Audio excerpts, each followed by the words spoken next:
Side of that. I understand that. What's on the back side of that? We're just going to break? Yeah. Got it. So, okay. And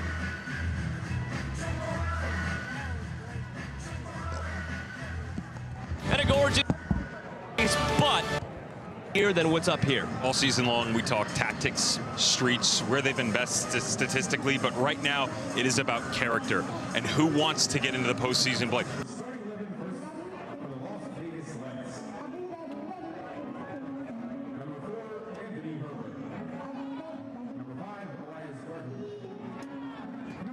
I always love how these change.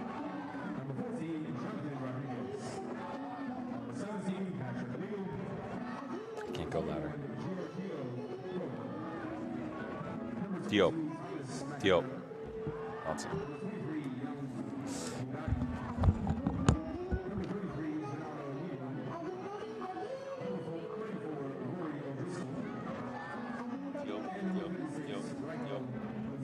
It's like not Diop and it's not Diop. It's like Diop.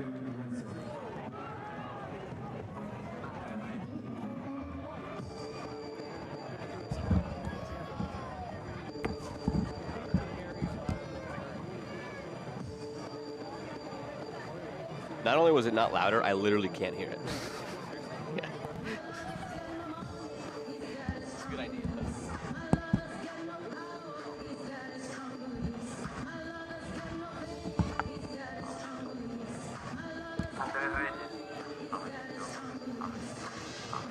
It's almost like How many Diop? How many Diop? Blend it. Yeah, Diop. Blend it. Quick though. Not Jope and not Diop. Diop. Diop. Diop. Diop. Brady. Don't act like you're busy. You're 2 minutes to air. Calm down. How are you doing?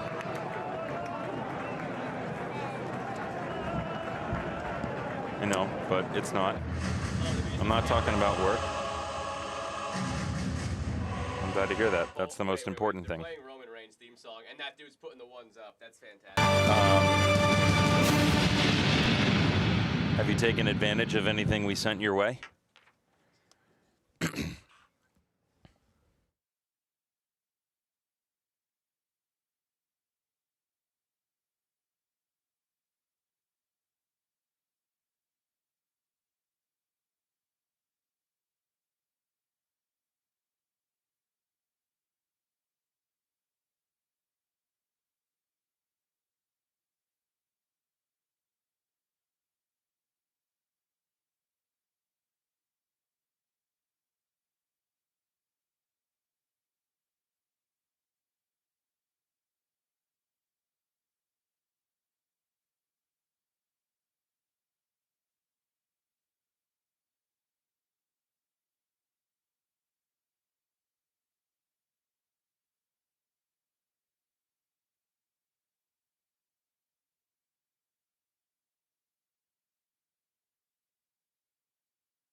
Line coming into focus 3 weekends away from decision day in the USL Championship, and a gorgeous day for the beautiful game at Senator Bank Stadium in Rhode Island as Rhode Island FC welcome the Las Vegas Lights. Two teams where you could justify using the phrase must win today for vastly different reasons. Time running out in week 31, Rhode Island gets above the playoff line with a win of their own here after Indy stumbled yesterday. In the Western Conference, it's bleak right now for Vegas. Vegas, you see them down in 12th place, but mathematically still alive. They likely have to run the table, and we are happy to have you with us here on ESPN2. Welcome inside the booth with the ex-German pro Devin Kerr. I am Joe Malfa. Devin, at this stage of the season, when you're throwing that phrase must win around, it's more about what's in here than what's up here. All season long, we talk tactics, streets, where they've been best statistically, but right now it is about character and who wants to get into the postseason play, who wants to dig down deep over the next 90 minutes and give yourselves a shot. So as we take a look at Las Vegas Lights, they've been through a lot of turmoil this season. They dismissed their head coach earlier this year. They even parted ways with their interim. Devin Rensing comes over from the Charleston Battery. He was an assistant there. Now in charge for 8 games. The growth that we've seen on the field, they've been more aggressive. They want to play the game higher up defensively. And more importantly, they've been better entering 30 yards and in. Defensively, not bad, but the problem has been goals have not followed suit. This is more about a long-term journey for the Las Vegas Lights and what could be for next season, not necessarily what is a prelude to come for postseason in 2025. However, the most consistent player for the Las Vegas Lights has been Raiko Rosarina. This journey started a couple of years ago with the Tampa Bay Rowdies in the Eastern Conference, thrust into the starting spotlight, now taken over the role. He carries the shirt every single game. He's explosive, and his passionate fire is what is going to continue to lead this team, not just in this season, but next year as well. Some shades of last year for Rhode Island, a run that carried them to the USL Championship final. They're unbeaten in their last 3 matches. The most important thing here is momentum and belief, because it hasn't been pretty. So the good news is you've been able to squeak through and create a 3-game unbeaten streak. Some goals, yes, leaked a little bit on the back line, but you've gotten results, and you've stayed pace with everybody else around them. So much so, they have a chance with a win today to alleviate some of the pressure behind them and eliminate the Birmingham Legion. When you get into times of need, Joe, you look around, you push the tempo, you force decision-making. That cannot be. You need to lean on the players that have been the most consistent. If I look in the lineup, what has been the past couple of matches, and certainly tonight, J.J. Williams, Noah Fuson, and Quezera. They have to lead, give everybody some confidence that the dream of postseason play is still alive. Rhode Island last year, one of the last teams left standing, losing in the final. Vegas, one of the last teams left standing, losing in the conference final. Both have their lives on the line in the final weeks of the USL Championship regular season. It is Rhode Island and Las Vegas coming up next. It's the USL on ESPN.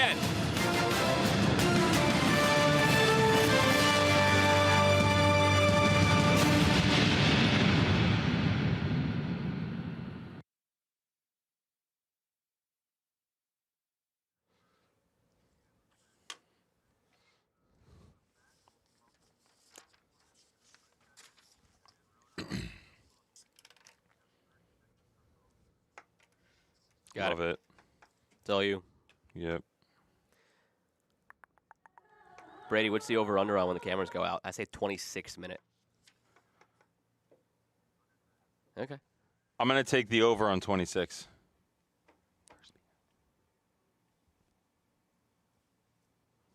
Anybody else want in this action?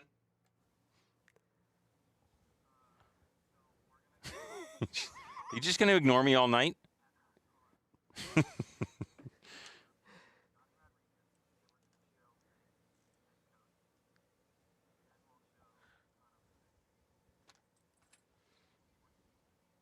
So Rhode Island, Vegas, Rodriguez, coaches, kick. Can I just say one thing? Can I say one thing?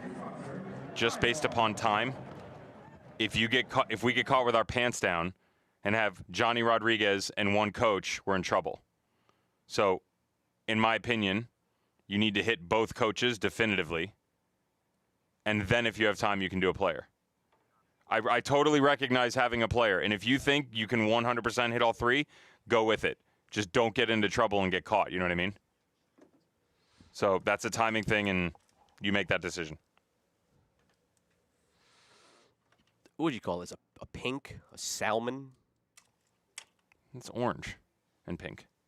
Orange and pink, okay. It's not salmon?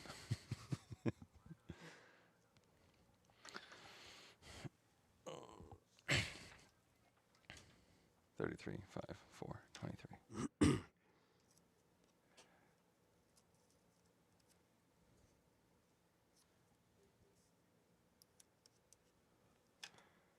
Yo,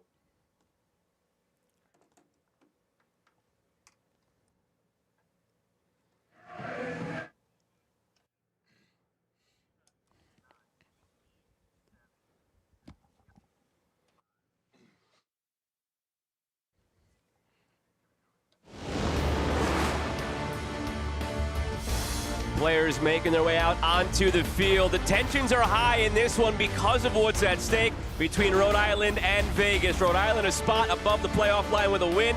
Vegas just about need to win out to keep their slim playoff hopes alive. Let's meet the players that are out there to do it tonight, beginning with the 11 for Rhode Island. Want aggression out of this back three. You're always going to get it in this 3-5-2 setup.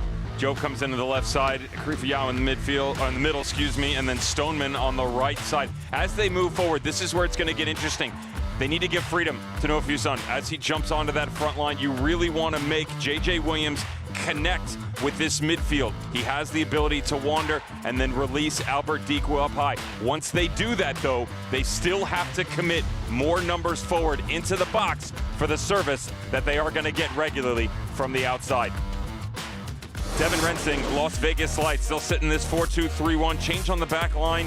You know, the understanding for me here is Budati, when you start to push high, as he starts to overlap and get involved, I want to see them in more combination play. This team has advanced their position in their attack.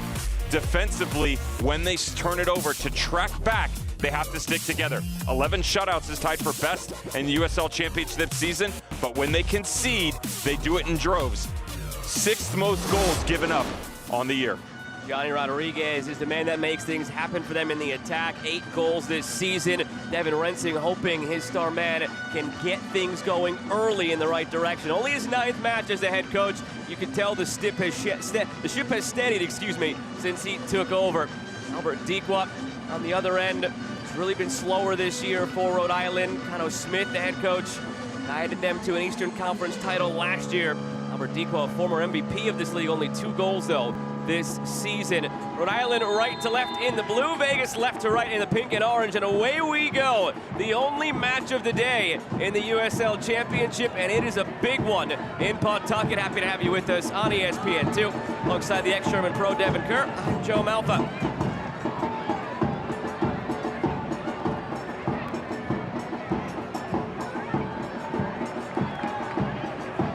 Koroleva in charge here this evening. Respected referee, FIFA referee.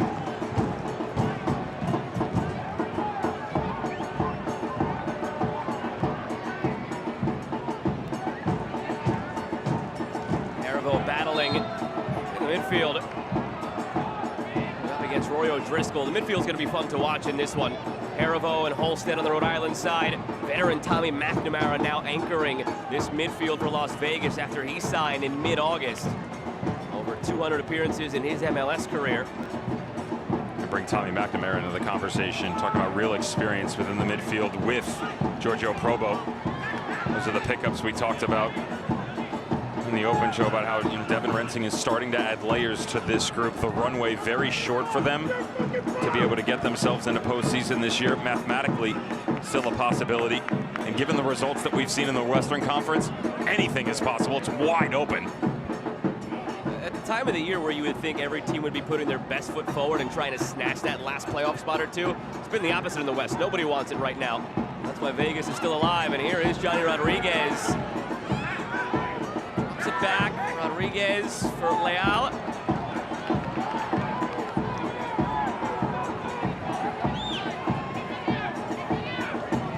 Driscoll bending it ahead, reading it off his line is Koke Vegas. The offside flag comes up. Good forward-thinking ball, the Vegas side. It's a beautifully textured ball playing behind. Johnny Rodriguez still down after the fact. With this ball that was whipped in, beautiful amount of pace. And the English that helps it sit up. That is too close for comfort. No VAR in USL Championship play, so can't go back and take a look at it. When we talk about numbers, committing more forward, play in the game higher up, really good representation of what the Las Vegas Lights have been growing into over the past couple of matches. Good look early. Keep in mind, last year, 34-game season in USL Championship. This year, a 30-game season. These two teams, though, much different positions now as compared to last year. Favorable bounce here for Holstead to the end line, and it's out for a goal kick. Through 26 games year over year, This Rhode Island team last year +6 in the goal differential, this year -6. Vegas were even last year, this year -24. All that's to say, this is around the time with 8 games remaining last year that both these teams went on a run. If this is the moment they both pick up steam again this year, not as much real estate to work with just 4 games left instead of 8 games left. 2 big differences within each team's narrative, though. Rhode Island FC, both last year and this year, was about momentum, them lacking it in 2025, and their roster absolutely battered. They've had to deal with a ton of injuries in impactful places on the field that have really not enabled them to carry consistent performances. The personnel lacking for Las Vegas Lights isn't due to injury, it's due to departure. Valentin Noel, who's gone over to New Mexico United, one of their best playmakers, Hafferty and Garcia on the back line. Emmer Clementa, that was involved in the rotation as well there. Charlie Adams in the midfield, Solomon Asante in a supplemental role. Not the solo from years past, but still effective. 4 definitive starters in the 11. And your coach, by the way, Dennis Sanchez, who went to New Mexico United in the offseason. So very different ideas on how they've gotten to this point, although the results have been similar. JJ Williams gets to throw in. Looking on that backside for Dequa. It's going to be interesting to watch the relationships up top between Dequa and JJ Williams in this one. Those two, when they were brought to Rhode Island together last year, I think a lot of fans envisioned very big things from them. It hasn't quite panned out. They haven't spent a lot of time together, and part of it maybe Connell Smith just hasn't quite figured out how to get them both out there together. Last year, though, when they did start together, 7-1-4. This year, only 4 previous starts together. They're 1-2-1.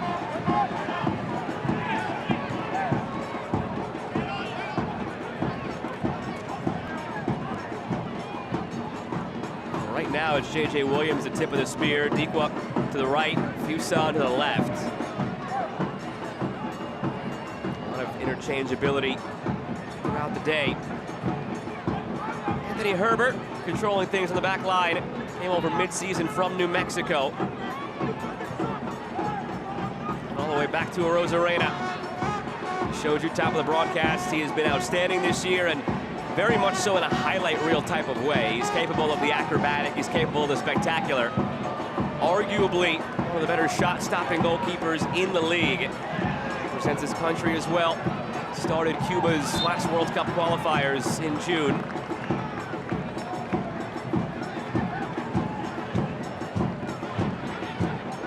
And he'll get out of here, in theory, right on time tonight to watch his brother. Mariners believe first pitch is 8 o'clock for Randy Rosarena.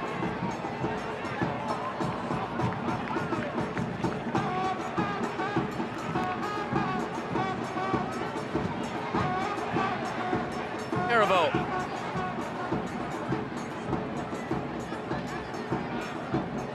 Olstead trying to no-look pass. Gave it away.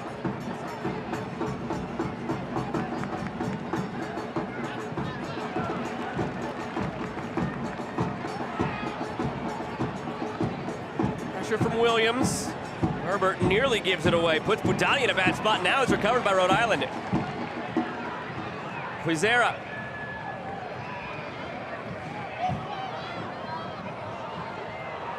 Working it through, some contact there. Haribo paddling through it with Fuson.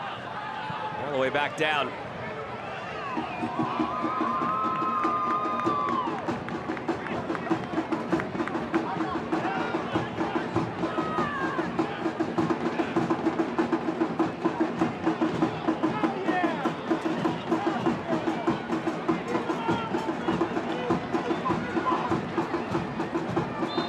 Goes against Rhode Island.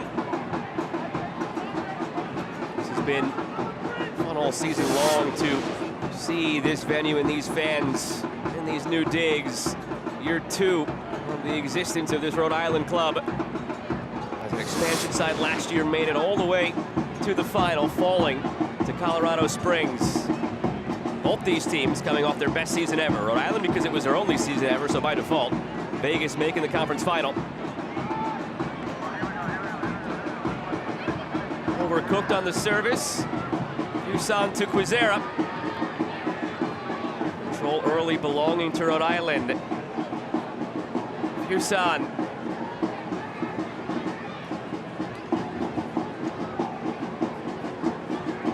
Quizera patient, end line delivering. And it's out for the first corner of the match. Good tempo to start the match here. High pressure from Rhode Island FC. Proper balance on the width. Gotten a little bit of everything from them except for a clear-cut look at goal. It's been the story of the season for them. Get about 80% down the field. Decision-making gets in their way. Taking 5 touches when 3 will do. 10 passes when 1 is just fine. Quizera gets it short. They can try it again, or is it a throw? Cap Coroleva signals it's a throw right next to the corner flag.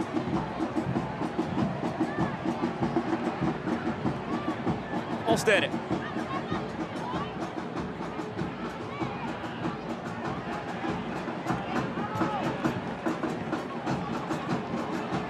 Harivo through for J.J. Williams, clicks it back. Bacharach loses it.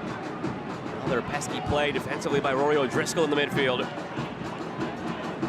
They missed him for a large stretch of this season as well, Vegas, due to injury. O'Driscoll, the 25-year-old, first year with Vegas, spent the last 2 in Minnesota. See a ton of action in MLS. Drafted originally by Nashville, now O'Driscoll settling nicely in Vegas. Here's Quizera, once again for Rhode Island.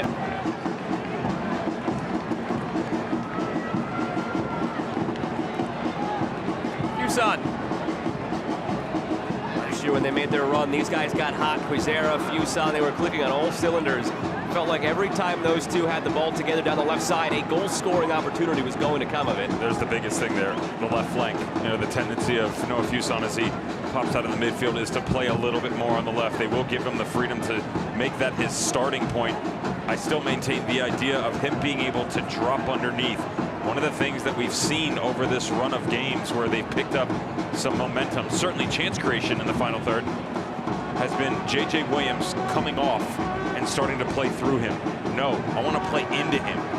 You want your most dangerous player in the box in the highest advanced position to enable him the opportunity of going after it. And the problem they've come into is he's dropping a little bit deeper. They're able to play through him, but then as they pop up high, they don't have enough of a presence inside the box. One player in Albert Dequa is not enough to break down these tight-knit units that they've come across. Now it is J.J. Williams who's down for a moment.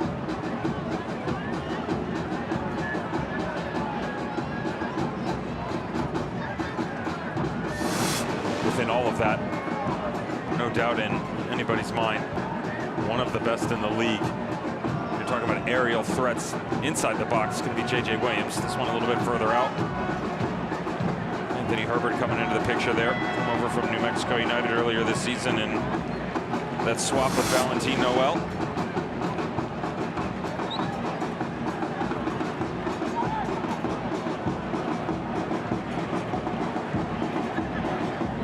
Williams looks to be all right. Shot out of a cannon, pressuring there. Good touch. Fuson. Harivo. Harivo carves his way through, being harassed here. Plays it on to Williams, back toward Harivo on the back here. That was back-to-back moments where J.J. Williams tried the cheeky and it worked, but last one runs away from Harivo. I think it's been one of the bigger mysteries to the average person tuning in as far as how and why it hasn't clicked between J.J. Williams and Albert Dequa. On paper, you look at Albert Dequa's MVP season 2 years ago, over 20 goals. You look at back-to-back dozen-goal season for Williams. Here's Dequa now. And it just hasn't translated to success together for this Rhode Island team. Holstead chipping it through. Dequa battling. Dicey moment at the back. Dequa commits the foul. There's a couple of reasons for that. The lack of success by Albert Dequa from Rhode Island. Number one, the success in Pittsburgh was never going to be the success in Rhode Island because Albert Dequa was a very linear player. Physical in nature, speed, yes, but you want him attacking head-on. Rhode Island is a combination team. Now, while they can open it up with speed, absolutely, they're very good with the ball at their feet, A lot of exchanges, underlaps, overlaps, and the inconsistency of where those runs are coming from makes it more difficult for Albert Dikwa to pick up players' tendencies. J.J. Williams is the same way. He likes to play deeper, back to goal, soft feet. Albert Dikwa's used to being a target man and working by himself. Now he's got to work off of someone. So you bring in a couple of different things, a lot of rotating players down underneath, but those two main ones right there, that would drive anybody insane and remove results, yet alone the fact they've also had all those injuries. Very difficult for strikers to pinpoint where distribution is going to come from on a consistent basis. J.J. Williams, especially of those two, has been beset by injuries. This one over the top here for Fuson. Flag comes up. eFootball is here. Live your dream, rep your team, and play as your favorite USL Championship club. eFootball, free to play. Download now. Recognizing that there's not really a lot of time in my life for anything. I know you're aware of this. Yes. Grateful for your friendship and the time you'll spend with me, by the way. I had a thought about eFootball the other day. Oh. In the shower. It's a good one. Can we go back and simulate the 2020 final that never happened? Phoenix Rising and the Tampa Bay Reddies. That's a great idea, right? Yep. Yep. 2020 final that never happened because of COVID. Canceled just before the final. Tampa Bay and Phoenix were outstanding that year. Yes, a COVID-shortened season. If that was a full season, those two teams still would have been the last two teams standing. Try from distance here off the post. Oh, surprising everyone. Koke Vegas just dove to the ground and watched it and hoped it went wide. It did, but not until after it pinged the post. It's a clever step right through. Love this first touch right there. Notice head up the entirety of the way. Distance, absolutely. But the angle of which the ball is presented is allowing him to step right through it. Catch it clean, come back across it, put a little English either way. You get a ball from that distance, the way that your body strikes and you reach for it, it helps you manipulate the shape of the ball much better. Some of the tight nip stripes. Sergio Probo making his 4th start since signing earlier this month on September 5th. 26-year-old Italian, played collegiately at Creighton, spent a part of 2 years in Canada with Halifax Wanderers. 6 goals, 5 assists in his time in the Canadian Premier League. And again, it's part of that larger conversation that you sort of alluded to when we came on the air, Devin, that this Vegas team, as much as they are alive still, and with 4 wins, which is probably what it'll take unless they get more help from above, there's as much of an eye on next year as there is on the playoff line this year. Tommy McNamara comes in late. Giorgio Probo comes in late, all just about coinciding with the arrival of Devin Rensing as the head coach. And it's easy to start thinking about, if you're a Vegas Lights fan, this team getting right back to where it was last year, next year, which last year was in the Western Conference Final, under the tutelage of Dennis Sanchez, who was hired from the Charleston coaching tree, which is exactly where Devin Rensing was hired from. Let's take the tactics from Devin Rensing, what he's implemented so far, what you would imagine based upon what we've seen in his background of what will be in the future. Probo comes in, McNamara comes in. A lot of tempo players, physicality that comes behind it, but as you watch McNamara on the ball and Probo just prior, always trying to face forward on the next touch, looking for the next vertical threat. That was something that was great from Giorgio Probo and his time spent at Creighton under Johnny Torres. Only 2 seasons there, 31 games, but 16 assists to his name, including a run to the College Cup Final Four in America in 2022. He can play high, he can play low, but great vision that should help enable this team to create more chances coming forward.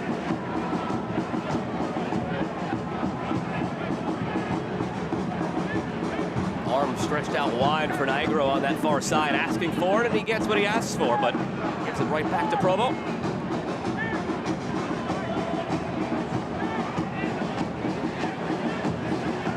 Udati.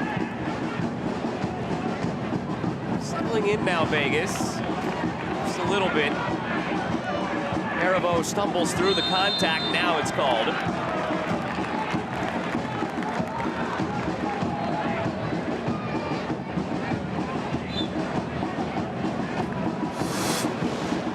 After the fact as well, our referee not happy with Johnny Rodriguez on the first one. Certainly the high line on the second. It's definitely protected the attacking players for both of these teams so far as we approach the 20-minute mark. to see more out of the right side for Rhode Island FC, a little bit left side dominant. Some of that has also pushed back Yunus Boudadi and eliminated the relationship on this right side with Patrick Leon. Terriveau, it's settled. Bacharach on the hit, just drifts wide.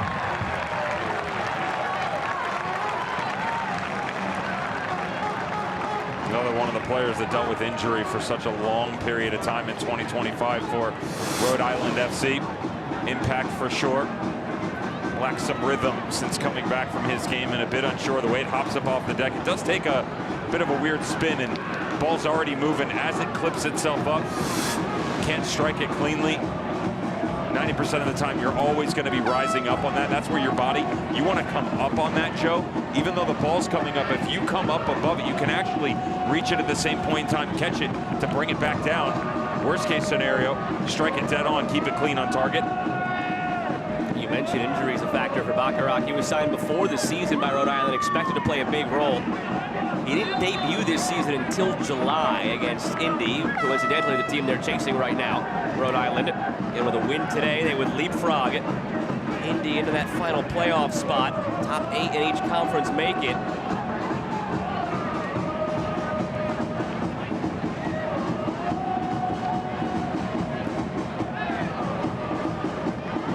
Tie wouldn't cut it. Tiebreaker currently goes Indy's way. Head-to-head, that tiebreaker. So if you look at the live table and see Indy and Rhode Island both on 32 points, it's Indy that would be in. 43 is the max Rhode Island can get to down the stretch here. If they get to 43, they will assuredly be in the playoffs. I can guarantee that. And a free kick on the way. Big mistake here by Yunus Boudadi. Patrick Leal right there with him. Zach Terriveau didn't do him any favors. Touches that ball to the inside, and Quisera's off and running. He's got a free path to goal. Would have easily been able to put something on target, had support to do so, and instead, unnecessary conflict down in the corner that's going to give a decent set-piece opportunity here from Rhode Island. A lot of height available to them if they want to go the vertical route. They have gotten crafty at times, and the angle of which this is would give you the option to work back around it. Recognize also they've brought in Hamdi Diop into the group recently, San Diego FC. He's got a heck of a left foot to give you service, working away from the goalkeeper into the box.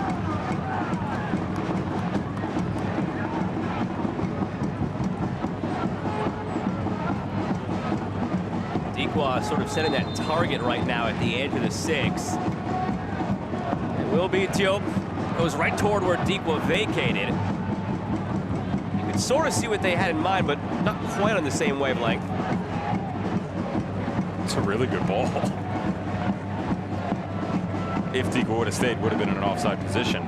By a fingernail, but it was close. Clever, though.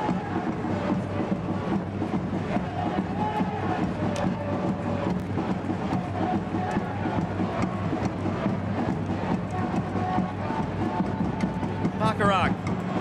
Williams. He's shoved down. This is in shooting territory now. And they have plenty of prospects to stand over this. This might be the biggest argument of the day as far as who takes this one. First conflict we just had on the other side, I can understand why the mistake is made. The second one, so unnecessary. There's just no reason as a defender. When you step up here, the only place that you're going is straight up onto the shoulder. To drift in behind and allow that much space, especially for J.J. Williams to open up. That's mistake number one. Number two is the fact that you actually reached out and came into contact.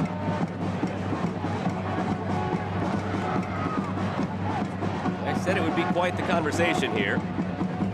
Quisera was the first one to lose in that argument, and now it looks like Fuson has won it, and will take this. So Fuson, well, he might not take the next one.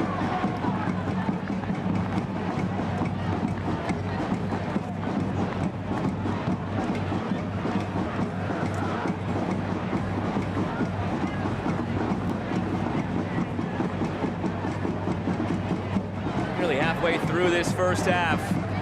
2 shots for Rhode Island, 1 for Vegas. possession edge goes Vegas' way, but Rhode Island have felt the more threatening of the two sides. A win for Rhode Island takes them above the playoff line into 8th place, would eliminate Birmingham from contention. Even though they're not actually in last place, Birmingham, they have played an extra game than other teams, so mathematically would not be able to get to the line anymore. Vegas would not be eliminated with a loss because of the nature of the West right now, everybody cannibalizing each other. But you do have to figure they need at minimum 10 points, meaning 3 wins and a draw. Probably would need 12 points, Vegas. And it has to start today. 4 games remaining, including today, 3 after today for these two sides. Culminating in decision day on the 25th of this month. Live table there you see 7 points back, Vegas. But everybody sort of plays each other coming down the stretch here.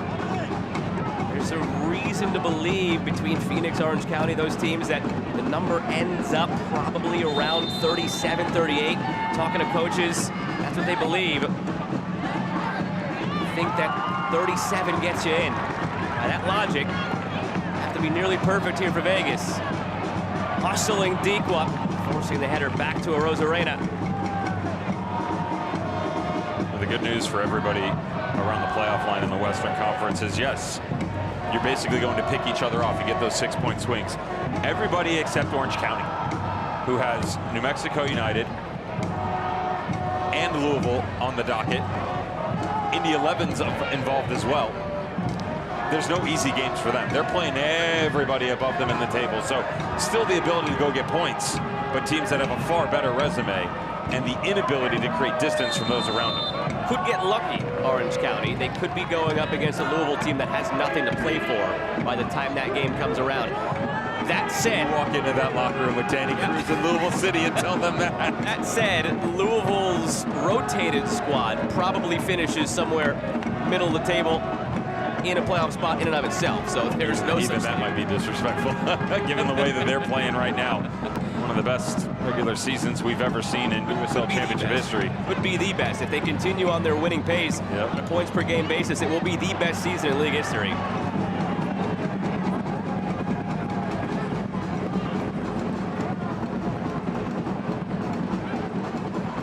Agro switching. Dottie and Herbert, neither really wanted it. O'Driscoll. Pickering. Hello. Got up on J.J. Williams quick. Struggling for consistent width right now. Las Vegas lights, both Nigro and Budati pinned back due to the quick rotation. Noah Fuson and really anyone on the front line. It's either Dequa or Williams who are pivoting over to the far side as well. So the midfielders then end up in one-on-one situations with the wingbacks for Rhode Island. Fuson. Hicks Williams over Dequa. Both as options. That's where it feels like last year's Rhode Island team when it was clicking. That's a goal. Yeah. Just to cap it, in order for Las Vegas Lights to play out of this pressure, some of those turnovers, if you can't play through the width, you go around it, up over the top, play direct, start to move together, create balance, or you need a lot more rotation out of Roy O'Driscoll and Giorgio Provo in the midfield. McNamara can give you that secondary ball working off the front line. But very honest with their decision making right now, and it's easy to read for Rhode Island FC, just A to B to C stuff.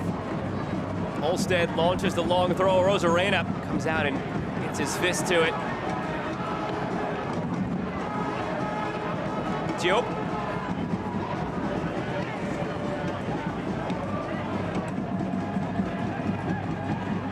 Pickering. Hey, Pickering.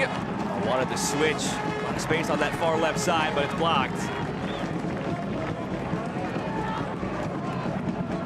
Soccer season is here, and SeatGeek is the official ticketing partner of the USL. Get all your USL tickets and more from the #1 ticketing site, SeatGeek, your ticket to great seats. You mentioned the wide areas for Vegas. They're down 2 players in those areas. Last game against Pittsburgh a week ago today, they lost Edison Azcona and Coleman Gannon to first half injuries. Two players who have been in and out for them all season long anyway. Ascona, they've missed a lot this season. Just hasn't been able to get healthy. Young star for them. Helped Dominican Republic at the Gold Cup. Showed out really well, actually, in their group game against Mexico. They both went down, coincidentally, first half. Stroke of bad luck. Devin Rensing had to use 2 of his substitution windows and 2 of his subs in that first half. I really enjoyed the growth of Coleman Gannon, youngster out of Atlanta that was really close to attending Indiana. Coming to Hoosier, going the collegiate route instead, turned pro. Solid threat on the outside, can whip a ball in with the best of them. Good service. Back to Boudadi on the deflection. Loose in front. Just scampers beyond McNamara.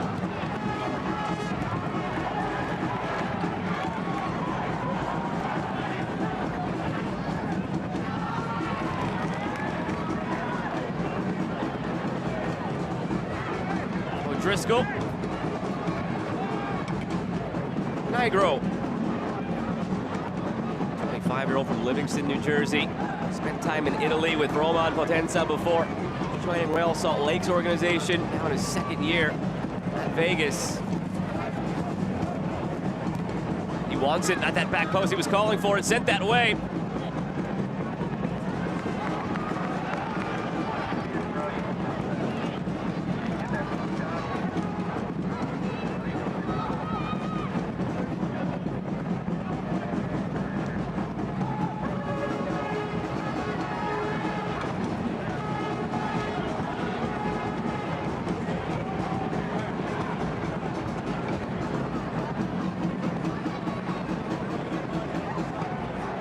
Stability is a key word for Vegas ever since Devin Rensing took over. Before then, as you mentioned, changed coaches twice. Antonio Nocerino started the year. Quick stint for an interim, and then eventually Devin Rensing. It was one of the quirkiest stats you could find right around the time that they were turning the page to Devin Rensing. They had by far the worst goal differential in the league and conceded the most goals in the league, yet they also led the league in clean sheets. When it was bad, it was bad. It was 4-0, it was 5-0, it was some really lopsided score lines. You didn't know what you were gonna get. You know you're getting stability now ever since Devin Rensing took over. The good news is there's some distance with them at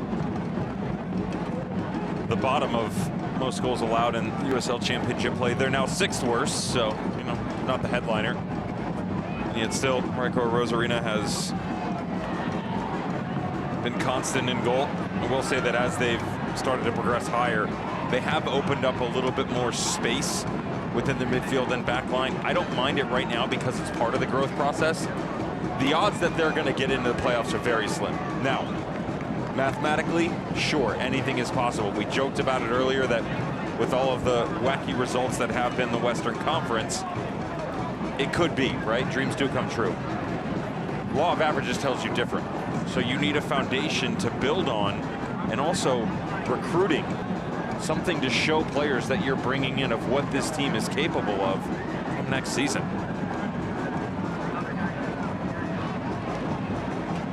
Hasn't had anything to do yet, Rosarena. 3 shots, nothing on target from Rhode Island.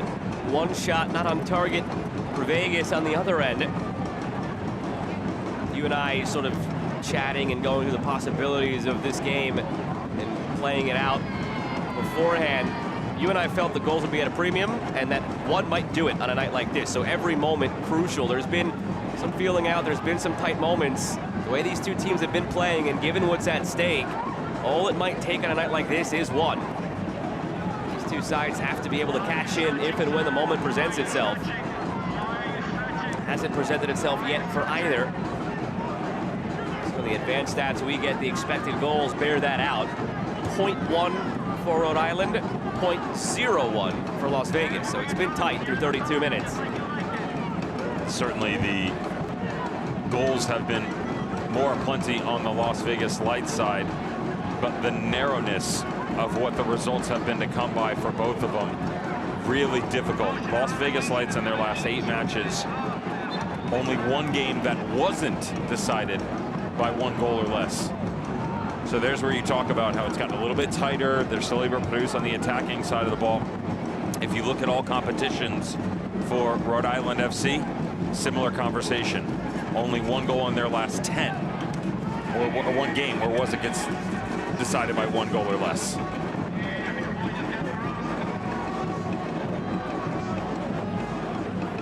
Budati. Promo might pull up and shoot. We saw that earlier. Threads it through instead.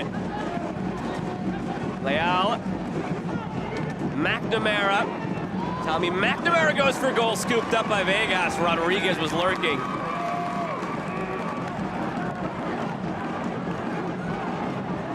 Tikwa slowed it down. His better bet might have been to keep pushing the tempo. Free kick coming for the Lights.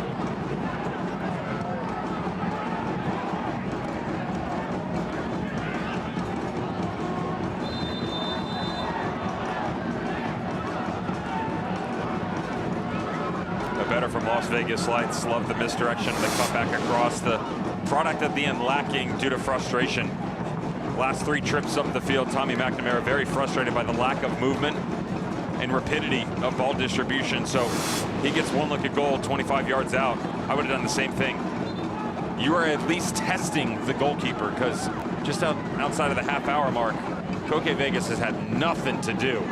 Keeping them honest in that, hey, listen, maybe we're struggling tonight for overall chance creation, sure, but don't be surprised if I'm willing to hit it from distance, keep you alive.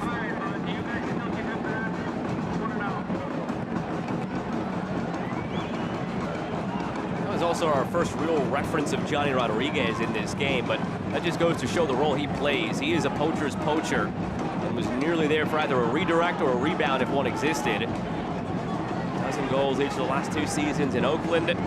8 goals so far this year for Rodriguez. Back to Vegas.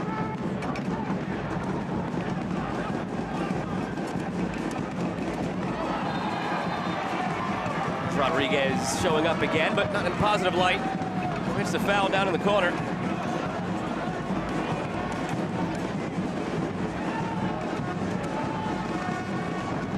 Caraval. Budati. And O'Driscoll.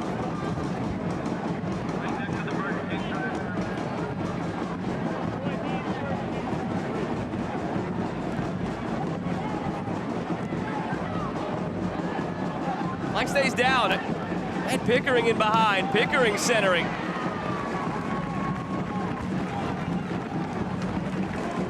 Certainly hasn't been a thriller here in the first half. Not a lot of chance creation as they've moved one way to the other. You know, defensively, it has been pretty tight. That movement right there. Hamani Diop coming back in. Doesn't have the understanding of what the overall shape is to be on that back line. Gets lost on the dark side of the moon. That's where you need the leadership of a Grant Stoneman and a Krifa Yao. Hey, come on over this way. Drift back across, communication proper to make sure you're not exposing these seams and allowing the Lights through. What do you do on a set piece now that you have the opportunity?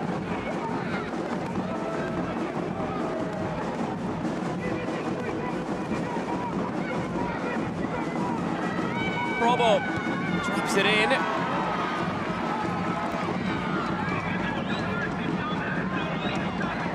Good step from Busan. Overzealous commits the foul.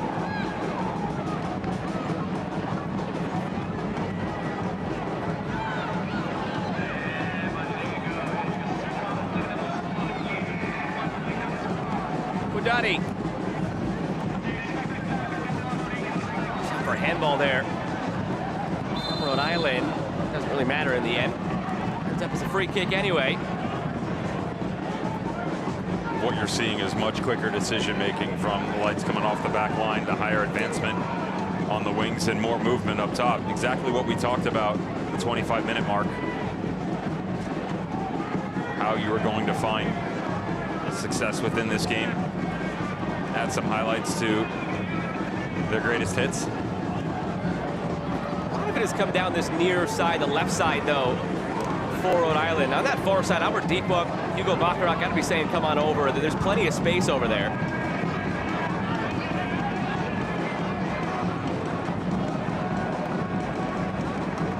Deekwood dropping in deeper to try and find the game. Pulls him out of the position, though, where you want him. Pickering. Just beyond the reach of Rodriguez.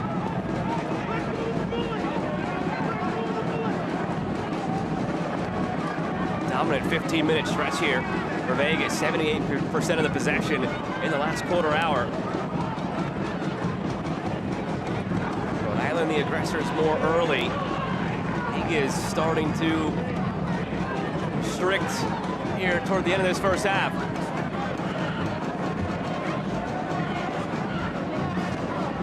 Bottom side of your screen. Just drifting to the right, cast on the left arm. Pickering playing much more narrow over the last 10 minutes. Giving Budati the ability to step up into that space, really clogging some of those passing lanes for Rhode Island. Building blocks for the lights. Love it. Quizera. Slow, patient, now with speed. Quizera deflected. And a corner coming.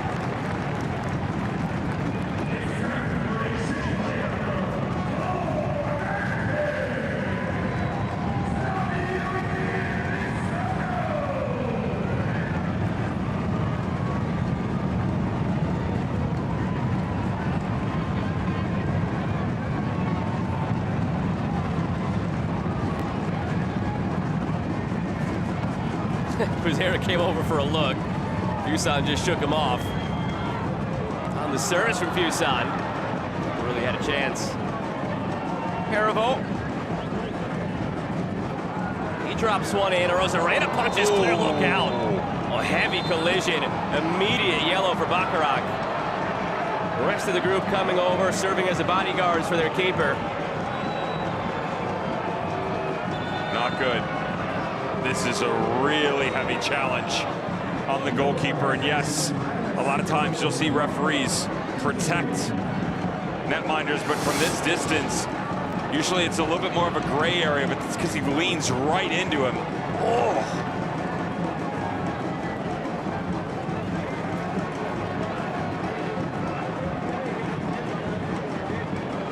I hope he's all right.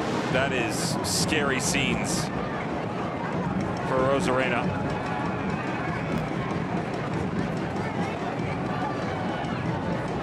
Taking a peek through the bodies, it looks like they're tending to his shoulder. That's gonna hurt no matter who creates contact. Oh, you're probably talking about two of the biggest bodies on the pitch.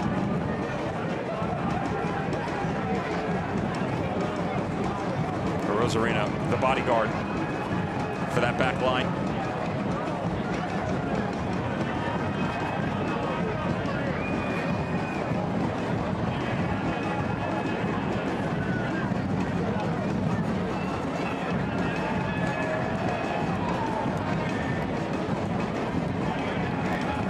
Start the warm-up for Nick Amater over on the bench. Made 3 starts this season. He's filled in whenever Rosarena has been on international duty with Cuba. I mean, you can see the way he's built in that jersey with the long sleeves on. It doesn't make it hurt any less, but it also didn't feel good for Bacharach as he flexes that shoulder still. You can't blame either player here. This is going to happen within a match. They're both making a move. The problem is you know, it's not just the fact that he leads with the shoulder, it's that he turns out of it. Bacharach almost always going to get himself into trouble, but his back coming to it, and he just waved off the sideline. Credit, by the way, solid sportsmanship by J.J. Williams walking over, checking on the opposing goalkeeper. Former teammates in Tampa Bay, those two.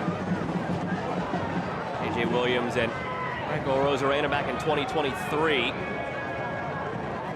Tampa Bay side here in 23. I suppose, as they typically do, made a decent run, but just short.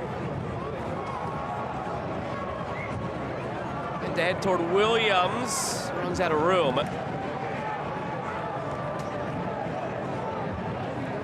One wonders, you know, as he's finicky with that shoulder right there, if they would try and get him into halftime and possibly take a long look as to whether or not Rosarena is able to continue. Real quick, rumors circulating on that bench as to whether or not they needed to bring I think Emmett are in. And the reason being waiting until halftime, you don't burn a window. He's still feeling that shoulder right now. That's why I'm leaning into that. I don't know if he's able to go. I'll tell you what, though. A couple of minutes, get into the dressing room, and you get a much better look. Right. If he doesn't come back out, though, something's wrong. The way he is as a competitor, if he can possibly go, he will go. Contact in the middle. Referee says play on. As Rodriguez took a tumble edge of the area.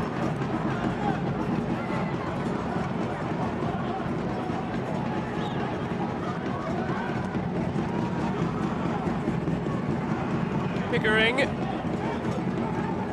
rolled back his way from Budati.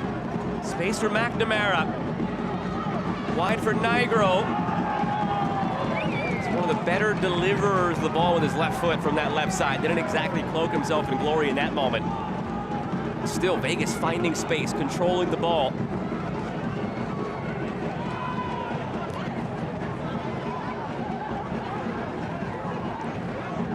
Fuson looking for Williams.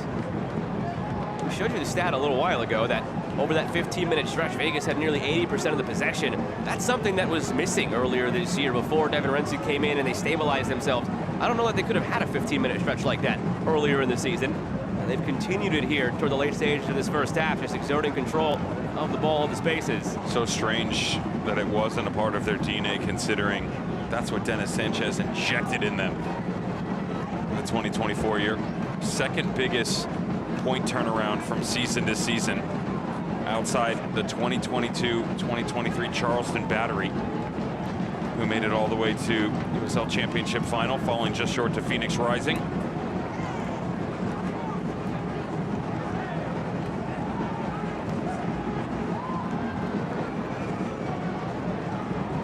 Minutes come and gone. 2 minutes of stoppage time tacked on here in this first half.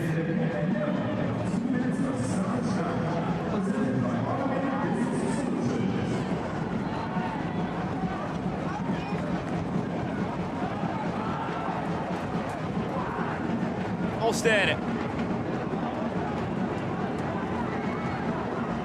Still looking for a first shot on target, Rhode Island. 3 shots total for both sides. Vegas 1 on target. Rhode Island nothing on target. And a gotta have it game for both. Rhode Island with a win goes above the playoff line. Fuson. Can't watch the match? Turn on Sirius XM FC 157, North America's only 24/7 source for engaging soccer talk.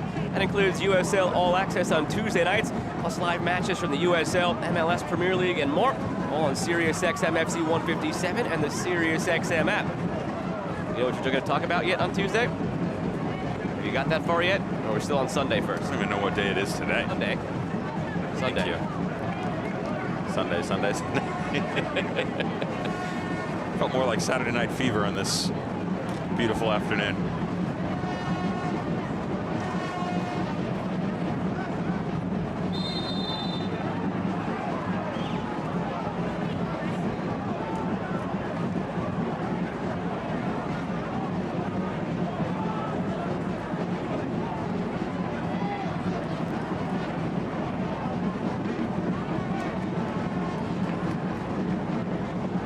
Vegas, they've taken the bait, more aggressive, advanced on the width, better decision making. I'd like to see a bit more movement out of Tommy McNamara to join Johnny Rodriguez, entrance into the 18-yard box. They've worked it well to the outside, just no real options. And for Rhode Island FC, stop me if you've heard this before, need to be better going forward. Middle of numbers, that's going to be a card.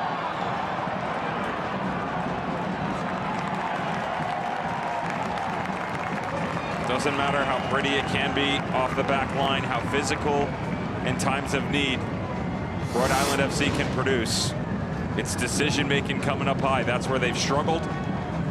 Same conversation as they approach the dressing room, and really a must foul situation for Roy O'Driscoll as he rotates back over. Better there than 10 yards to your left, where you've allowed someone like J.J. Williams or Albert Dikwa to get back up to pace with Noah Fuson. It's could change the locker room talks drastically if Rhode Island can snatch something here. A very tall team. Plenty of targets on this one. Fuson delivering. Lined up by Quizera, and that'll end this first half. Scoreless between Rhode Island and Vegas. Both these teams need this one. A draw, it's okay for both sides. On a night like this, you gotta have 3. 45 come and gone, scoreless still. Interesting to be a fly on the wall in either locker room at halftime. It's just about must win for Vegas. A win would put Rhode Island above the playoff line. 3 weekends remaining after tonight. Everything is on the line. You've sensed the intensity in the first 45 minutes. Nothing to show for it, though. Scoreless between Rhode Island and Vegas. You're watching the USL on ESPN.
Are you saying that?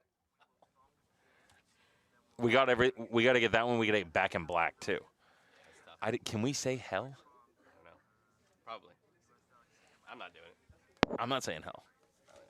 How are we gonna get back in black? I was trying to work in a concussion phrase, but I didn't know how that would work. How far out, Brady? Got it. So we're coming back and it's highlights the stats, right? That always confuses me, being in the red and the black. Carriaga? Isn't it Carriaga? I think it's Cariaga. Maybe. Is that this segment, Joe? Yeah. We better figure that out. News and notes, Jaeger.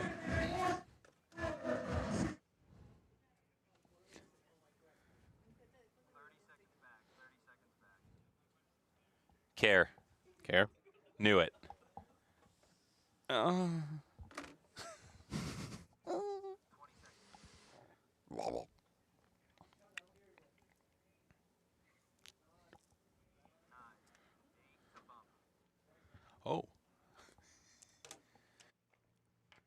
Vukovic said thank you. Intense first half between Rhode Island and Vegas. Neither side wanting to give an inch, especially considering what it means for both in the standings. We'll circle back to this one in a moment, but a broader look around USL Championship with some news and notes brought to you by Tiger Bomb. Sean Tosh, the new league appearance leader. He could get to 300 by the time the season ends. Hot on his heels, perhaps, Augie Williams at 250. And a big signing extending the deal for JP Skiers in Phoenix. The biggest bit of news, though, this week, Devin, first piece of hardware lifted by a USL Championship side in 2025 in the Jägermeister Cup. It's Hartford Athletic. The stat sheet told you there were a lot of opportunities in this game with 25 shots. The margins were much slimmer. Sack, 5-minute span in the first half, hit the post, and just near in the 20 and 22nd minute, but it was this lone goal by Samuel Carriaga in the 51st minute. Cycled set piece from the corner, Not great defending, sloppy goalkeeping, but a decent strike with traffic in front and the first piece of hardware in Hartford athletic history. They finished 10 out of 12 last year in league play. Only 1 win through 6. Tip of the cap to Brendan Burke and his boys. An incredible run. And the season is not over for them, streaking up the Eastern Conference. Rhode Island's El Clamico foe, so they'll want to try and replicate Hartford's success. More to come on a beautiful day in Pawtucket. Still scoreless between Rhode Island and Vegas.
Where am I looking? No. The quad and then 2. No, now I got it. Is this the first one? And if not, can you start it over, please? Yes, COVID short. That was the Provo, right? Yeah. Probing? Huh? Highlights, stats, break. Okay. What do you want me to say to you? Dominant. Some of that is also pushed back. Yunus Boudadian eliminated the relationship on this right side with Patrick Leon.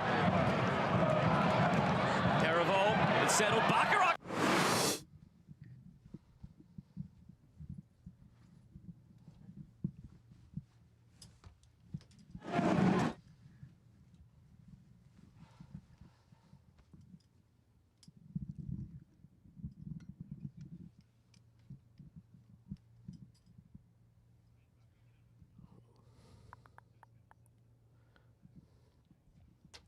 Is that the last one? Thank you.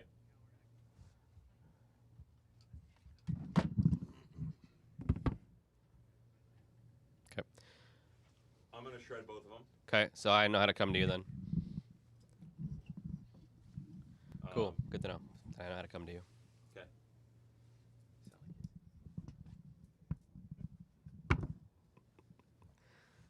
30 seconds.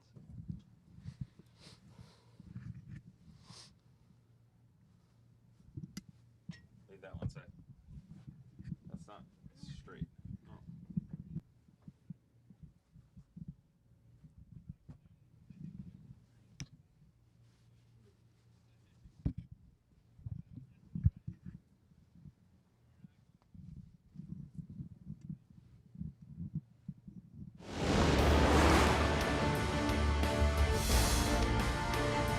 Scoreless through 45 between Rhode Island and Vegas here in the USL on ESPN, but so much at stake for both of these sides here this evening. Happy to have you with us on ESPN2. Welcome back inside the booth with the ex-German pro Devin Kerr. I'm Joe Malfa. Devin, when we came on the air, we said that this game in a must-win situation for both, it's more about heart than anything else. We saw that. We saw fire from these teams in that first half. We didn't see much of anything else, though. No, we did see growth from the Las Vegas Lights. I like that the most because on the attacking side, they've struggled and they worked themselves into the game. But you couldn't convince me that Rhode Island FC, in that 45 minutes of play, were interested in progressing their season any further. This is about momentum and character right now. You got to dig in deep and produce more in the second half. Let's go back to the beginning of this match, though, and they started probing Las Vegas Lights. Probo from distance, about 30 yards out. Why not test the goalkeeper and keep him honest? Koke Vegas breathes a sigh of relief, but this started the adventure where they started to push a little bit higher. They opened themselves up. As they did that, the front line of Rhode Island FC did much better in transition. The reason was you got good hold-up play. They worked well off of each other. Decision-making much cleaner. It's not the best of chances they're going to get out of this. That ball needed to be dinked to the far post and allow J.J. Williams to run underneath it, but Hugo Bacharach still gets off a half a chance. This is the best chance overall. The problem was for Las Vegas Lights is it comes with some frustration. They had 3 previous trips over a 5-minute span where the ball wasn't played correctly, and specifically into Tommy McNamara. So he says, you know what, you can't do it right, I'm gonna do it myself, just outside the top of the 18. I don't mind him letting him have it rip. He just doesn't catch it clean, and certainly doesn't make Koke Vegas, the goalkeeper for Rhode Island, work for it. To your point about Rhode Island not quite convincing you that they want to progress their season, both sides have a 0 up top, yes, but they also have another 0 there in shots on target. They have not yet tested Raiko Orozarena, who we will have to see. No official word yet if he will continue in this second half. Remember, he took that big spill. He was in quite some pain with that shoulder. Rhode Island with a win can get above the playoff line. Vegas just about needs a win to keep their season alive. A massive 45 minutes on the way from Pawtucket.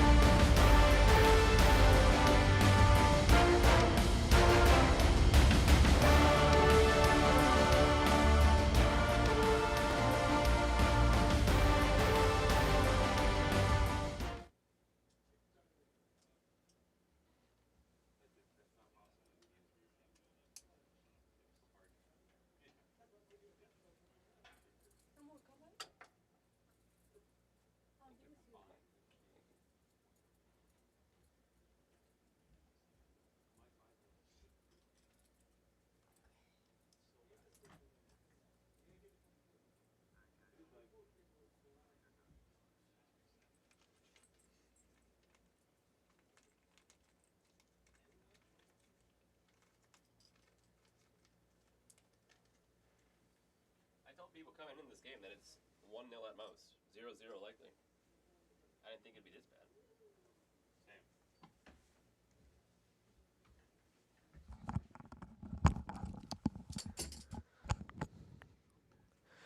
Dos minutos!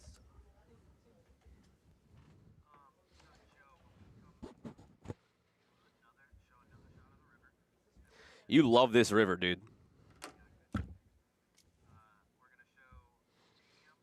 The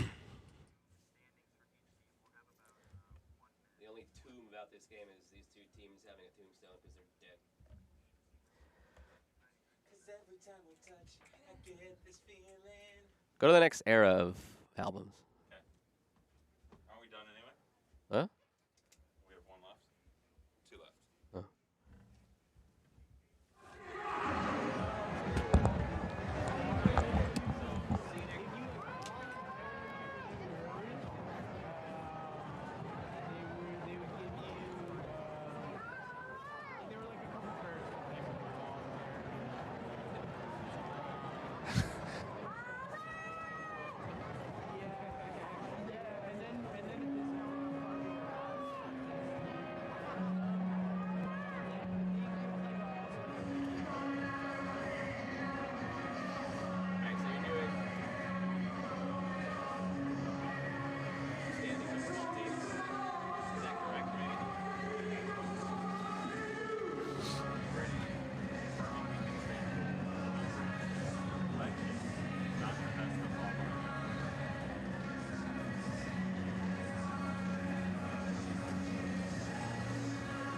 Start it here, like that.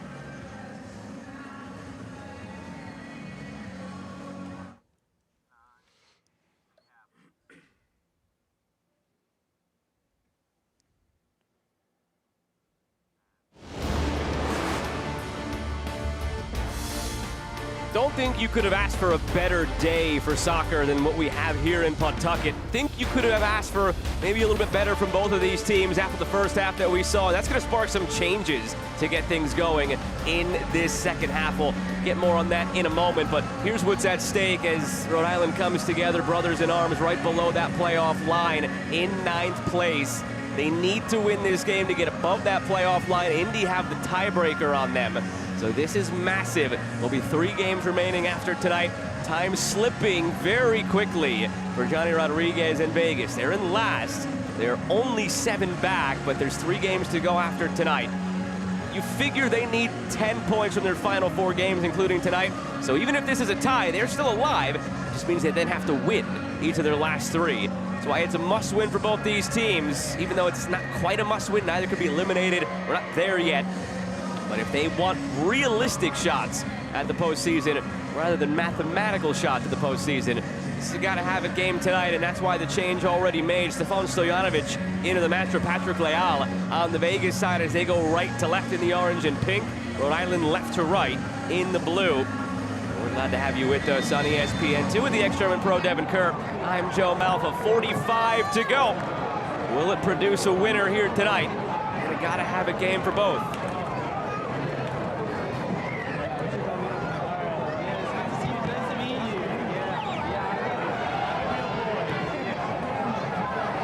Good to see Rosarena out there still. That was a question mark after the knock he suffered in the first half. Like we said, though, he needed to be legitimately injured to come out of this game. He is tough as nails. I like this change from Devin Retzing, head coach of Las Vegas Lights. Johnny Rodriguez will drift over to the left side. You would probably agree with me. Better working from outside in as a winger, not a target 9. That's exactly what Stojanovic is. Brought him over from FC Tulsa. More of a presence, can play back to goal. Here he is right away. Stojanovic going for goal! Ask and you shall receive. Vegas start the scoring a minute into the second half, and it's Stefan Stojanovic.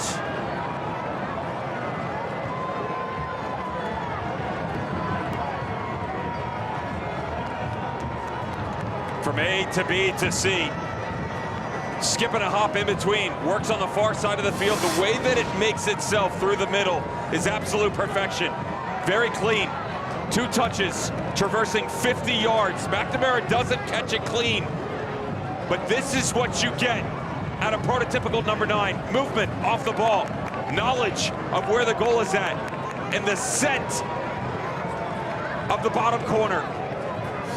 Good work off the diagonal. And an absolute appetite for destruction to start the second half for Vegas. No better time than right now for his first of the season. Had 5 last year for FC Tulsa.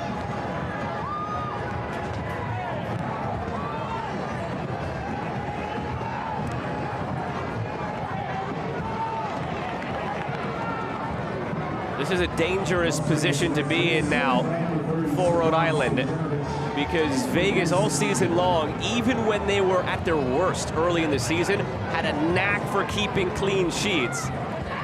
They do it again today. They have a massive 3 points and could be on their way in the West.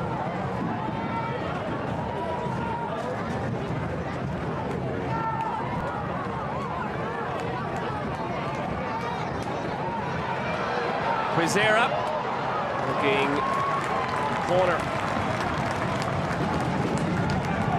Good recovery defending in this situation. The inversion of the run by Fuson. That little pause right there, holding Anthony Herbert. Really well done. A true threat as it moves onto the byline. Never mind. This is the back line of Vegas. Fuson. A lot of tugging going on in the box there. It was both ways, so play on goal kick.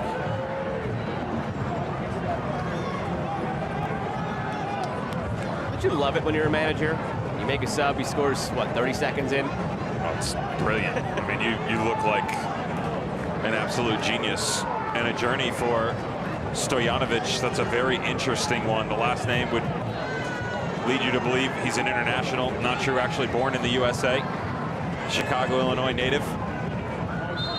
Played for 2 really good managers at the collegiate level. Kevin Kalish with St. Louis. Georgetown, Brian Weiss. Union 2 gave him a sniff. Then into the USL Championship ranks, rep for the United States men's national team a couple of years prior. He's been all over, a ton of experience, but most importantly, he can hunt.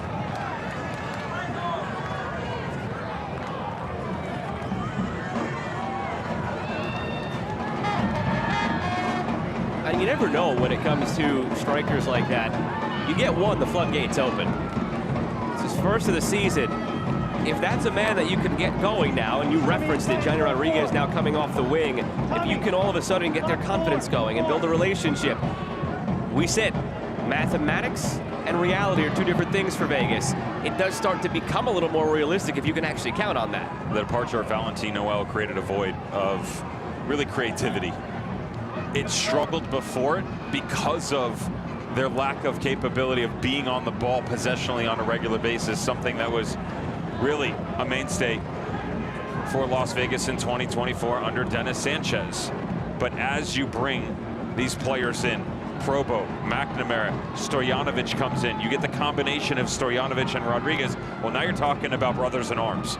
The ability to really create a collective up high, breaking through the wall early on in the second half that has been the Rhode Island back line.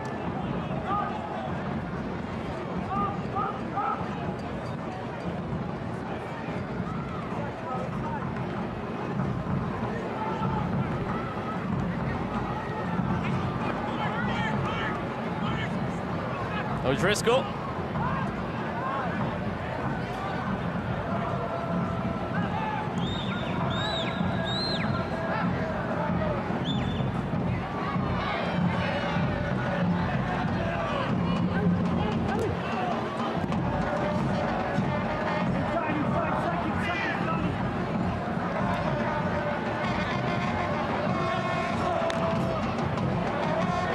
You can watch the USL Championship in Spanish on TUDN, the nation's leading Spanish language sports network. Detroit City takes on Loudoun United on Saturday, October 11th at 4 Eastern on TUDN. Go to USLChampionship.com for the complete USL TV listings.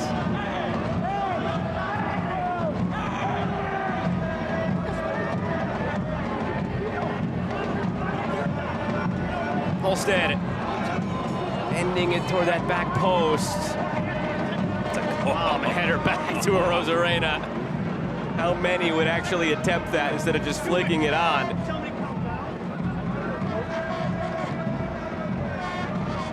Look, momentum can be a supernatural thing that you really can't control. Rhode Island had it last year in their run to the final. They had won 2 of their last 3, picked up 7 points out of 9 in their last 3. You would have circled tonight as an opportunity to keep it going against the last place Vegas team. But as we've talked about, a much better Vegas team as of late since Devin Rensing took over. By no means was this an easy affair against the last place team, and they still have plenty of time to recapture that momentum.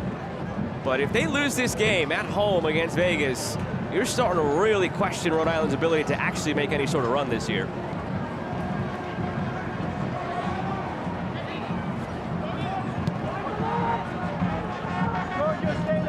Herbert.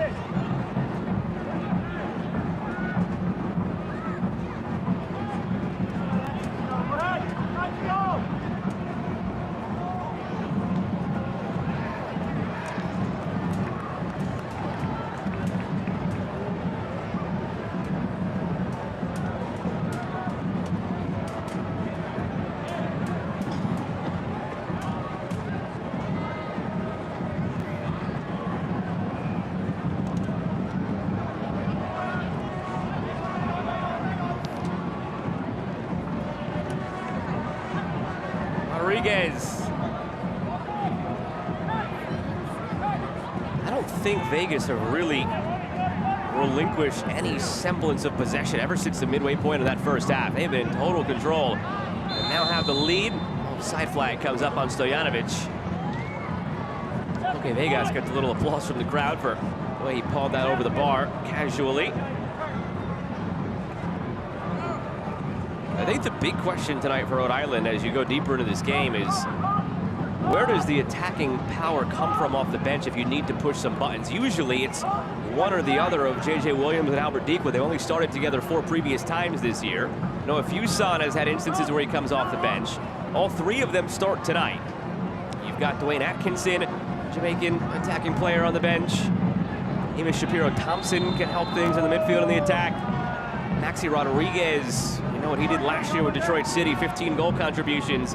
Hasn't quite captured that level in 2025 with Rhode Island. But usually you have one of those guys, Dequa, Williams, or Fuson, to bring into the match. All 3 started tonight.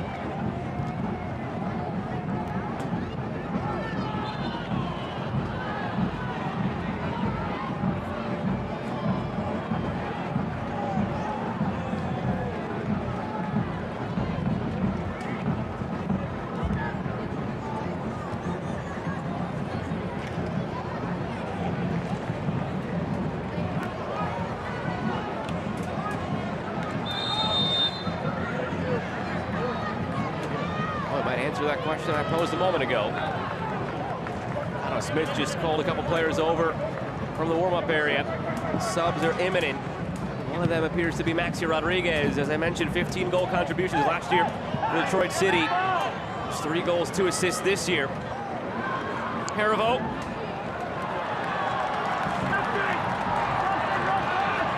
Quizera to his left, still Harivo. Quizera.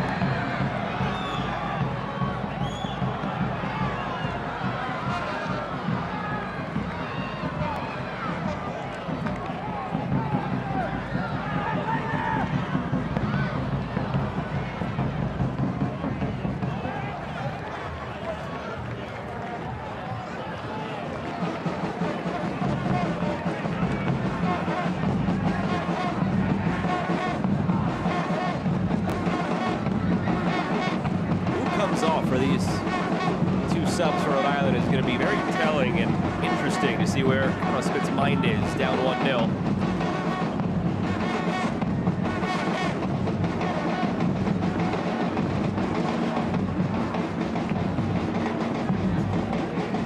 Take more attacking bite in the midfield, take Hugo Bacharach off, leave Zach Harivo in, he gives you more ground coverage. Bring Maxi Rodriguez in now. You create options where you can flatten out your midfield with Rodriguez next to Harivo for Rhode Island, or drop Noah Fuson into the middle and he and Rodriguez play off each other. J. Williams, the people were lurking there. Harmlessly balanced through to a Rosarena. They're both good enough defensively to work under or in front of that midfield's singular 6. Providing defensive coverage more than likely would be Maxi Rodriguez, who drops even further into that. However, up high, you can release them both. And this is about goals right now. It has been over the last 3 months for Rhode Island FC.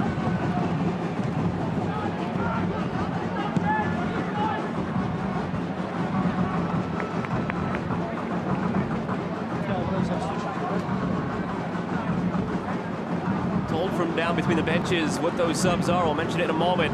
O'Driscoll, Budati. Rodriguez is waiting for it, flicked on by Stoneman. It's going to be Maxi Rodriguez for Hamidi Diop and Amos Shapiro-Thompson for Zach Harivo. So the opposite of what you said. You felt that Harivo could cover that ground, but he's the one coming off. Here's the difference, though. You still get what you want because this should force Hugo Bacharach onto the back line. So the idea still remains the same. Amos Shapiro-Thompson will be that single 6. Again, there's a theory here. One of the complaints I would address here is the amount of changes this team has gone through. They chase a lot of different tactics and give ideas to players.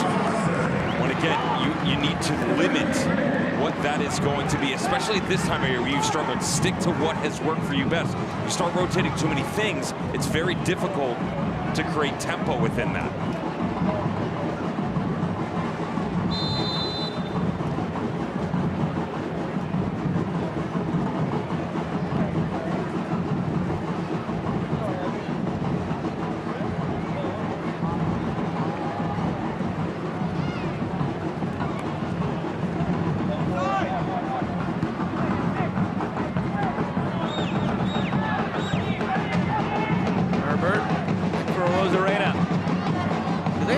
In this one, Rhode Island, to get any more semblance of possession back, because they really haven't seen much of the ball to do much of anything.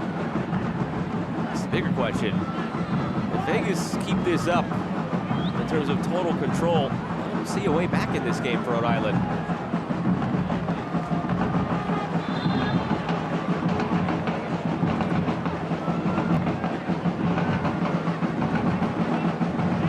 Clean sheets on the season for Rico Rosarena in goal. Maxi Rodriguez will help threaten that now in the final half hour. If he finds his 11th clean sheet, Vegas is picking up a much-needed 3 points and keep the hope alive that they can sneak into the postseason still. Well, it's just 2 personnel changes to our point about a lot of movement overall within the group over the season, tactics or not. It's 5 different positional moves on the field. With Bacharach onto the back line. It's going to go to the left side. Shapiro-Thompson. Holstad now comes to the middle. Fuson to the near touchline of the right wing back position, and Maxi Rodriguez operating more as a single 10. Again, everybody's capable of all of this. And the hope which is what gets you in trouble, is that you can continue to grow within it.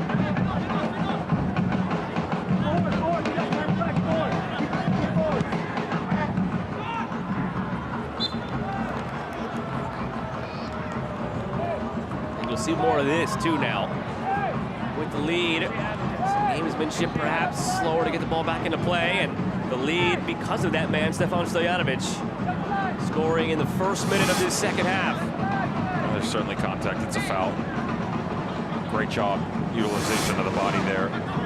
Stojanovic feeling behind him, peeked over the shoulder, recognized the pressure coming from Clay Holstad, just letting it come across his body.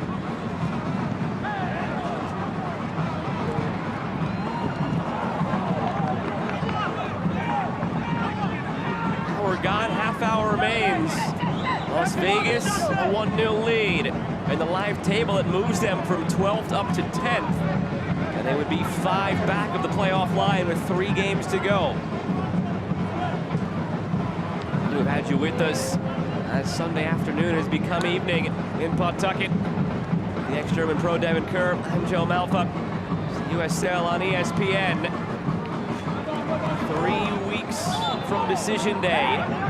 With a win of their own tonight, Rhode Island could have put their noses above the playoff line. Still alive, Williams bending it ahead looking for Dequan. Anthony Herbert does well to cut him off, get in his path. Now it's the other way for Rodriguez. He knocks it on to Stojanovic. And the whistle goes to end it for offside, and well, look out at the end of that.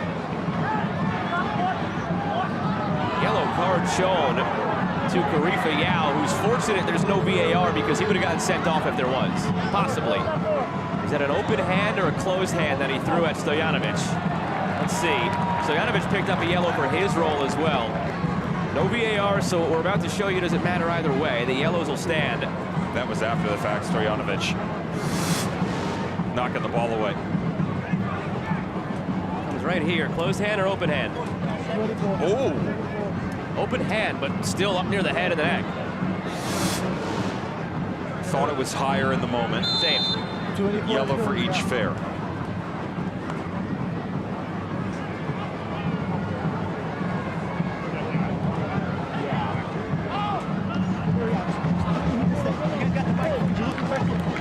Two jobs. Ryan, make sure you tell them, please.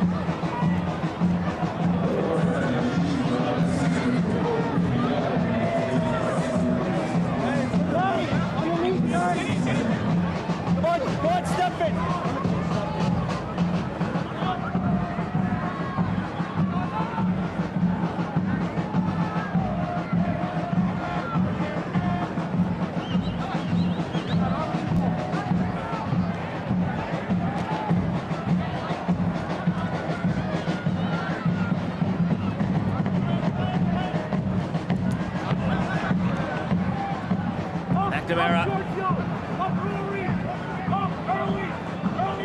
Pickering, McNamara continues his run.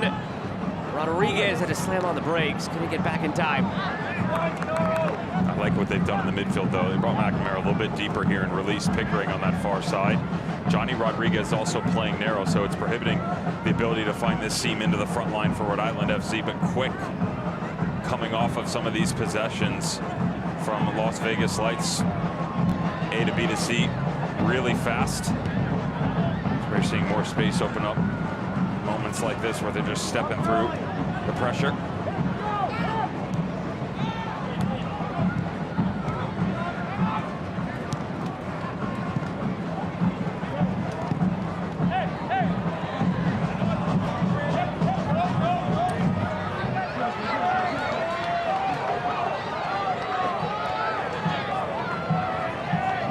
Second half, 2 shots for Rhode Island, still nothing on target.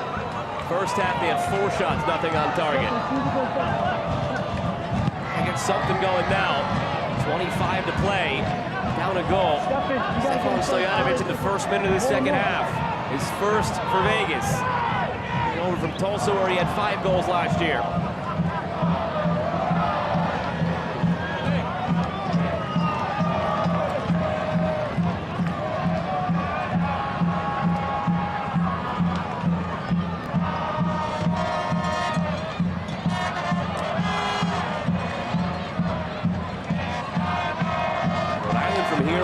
Tampa Bay, another team in the mix in the East. They'll visit North Carolina, one of the top 4 teams in the East, and they'll visit New Mexico. Busan. New Mexico, one of the top teams in the West, so it's a difficult road ahead for Rhode Island. This was one you circled and said, we got to get this one. It's against the last place team. 3 points to propel you above that playoff line after Indy stumbled yesterday. The ball has to come quicker. Still the decision making 30 yards and in. You release that ball from Bacharach. You are allowing Quizera to continue the movement and be able to whip in some distribution. You slow it down. Las Vegas Lights reassemble defensively. Take that moment away. Great ball. Advantage played. McNamara calling for it. Stojanovic feeding it through. It's off the neck, throat, chest area of Vegas, who goes down. Might have hit him square in the throat. Just not get a read on that. Is that also going to be a card on the other end of the challenge in the midfield on Johnny Rodriguez? Got whacked on the counterattack.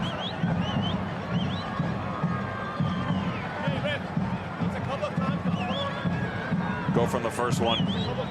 This is the narrowness we talked about. Great pressure by Johnny Rodriguez. That touch coming in front of him.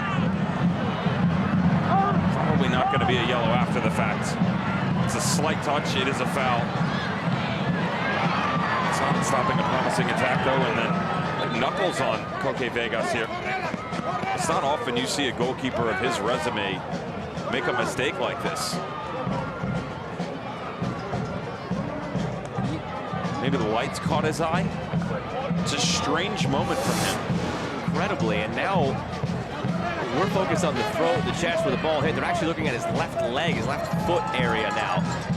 Was there something in the way he came down after that? Or we focused on the wrong thing, perhaps? Because immediately, as we're glancing at a second monitor, Kat Koroleva looked like she signaled possibly for a trainer and a stretcher, and Vegas is writhing in pain. He's helped to a seated position now by the training staff. The concern is that left leg.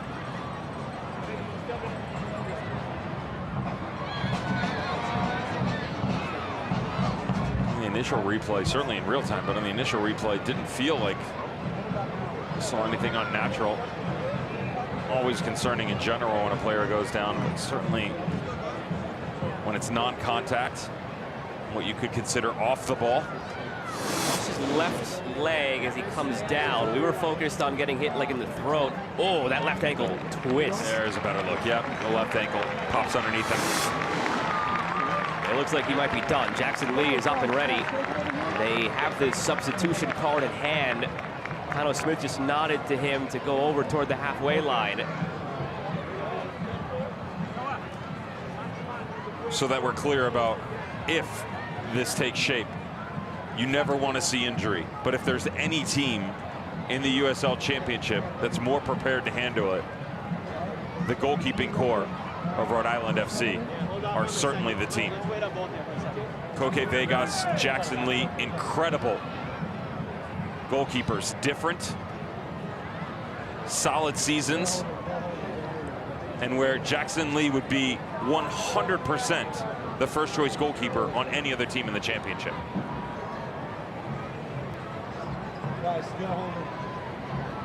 Third in goals against average, the Golden Glove race. Damian Loss actually technically helped his Golden Glove case. A red card. He got a red card last night, so he won't play the next game, and that .76 is staying at .76. Taping it. It looks like he wants to try.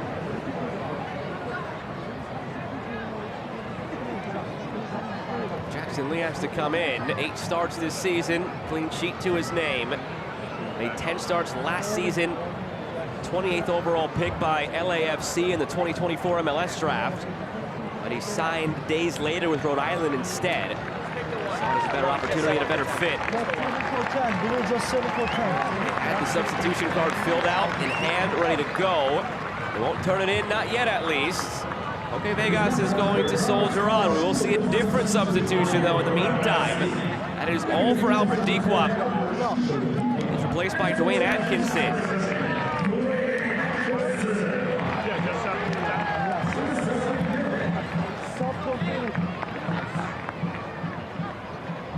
Atkinson signed in August from Jamaica. Played at Cavalier, one of the top clubs in Jamaica. Helped guide them to the CONCACAF Champions Cup this year, where they fell to Messi and Inter Miami in the opening round. After he led Cavalier to the final of the CONCACAF Caribbean Cup, he was best 11 and player of the tournament. Good pickup in the summer, so he was ready to jump a level.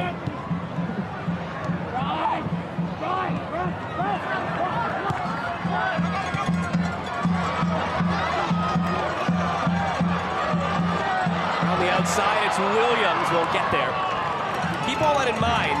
Expect a lofty number of stoppage time, so more than just 20 minutes remaining for Rhode Island to find that equalizer and perhaps more.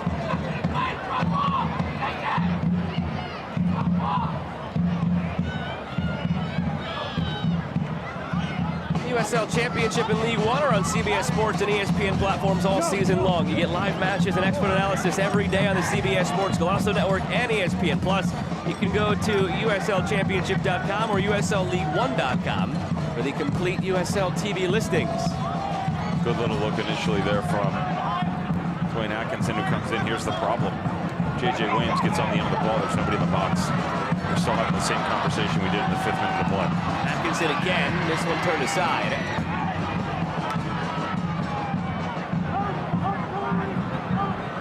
Pickering, Stojanovic and Rodriguez out ahead.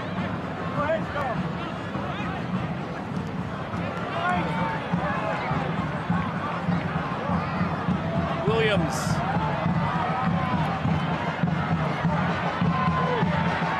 Quizera joining, fed that way. Quizera in front looking for Atkinson. Vital tackle by Nigro, it'll be a corner. Atkinson, a spark so far in the minute he's played. Header from Rhode Island FC got themselves into trouble because as they move from left to right on your screen, everybody on the same plane until the ball into the channel. Really good diagonal run from Dwayne Atkinson. J.J. Williams recognizes he's got to slow his run up here to allow the overlap to take place. Quizera knows the ball coming back across can only go to one place, right on the 6. Puts it on a platter. Excellent recovery by Nigro.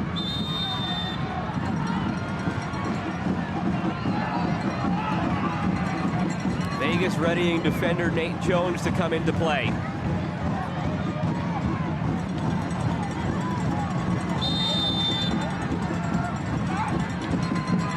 Fuson curls in the corner. Stoneman heads it square. Williams had it blocked.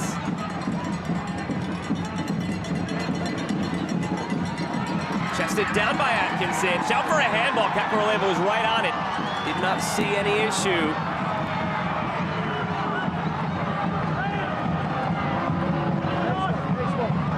Again, no VAR, so call made is the call that stands. Devin, I was just about to ask you before those couple of chances created by Atkinson if there was anything from the first 70 minutes that would inspire you to believe that Rhode Island could find an equalizer. In that minute and a half, we might have found our answer the way Atkinson has come in and helped impact things. Before that point, it was bleak.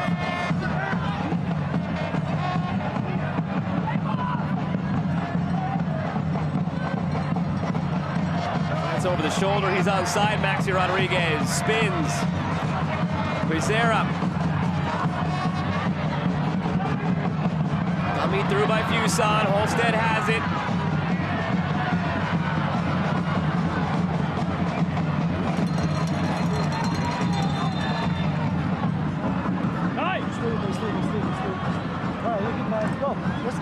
Perhaps acknowledging some of the turn in this game over the last few minutes. They get Nate Jones out there for Knight Pickering, defensive-minded substitution.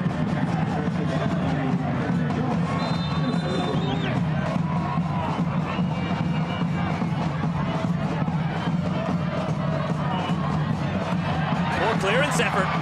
It was there for Rodriguez. Now on the volley, it's sliced wide again. Time Amos Shapiro-Thompson swinging wildly at it.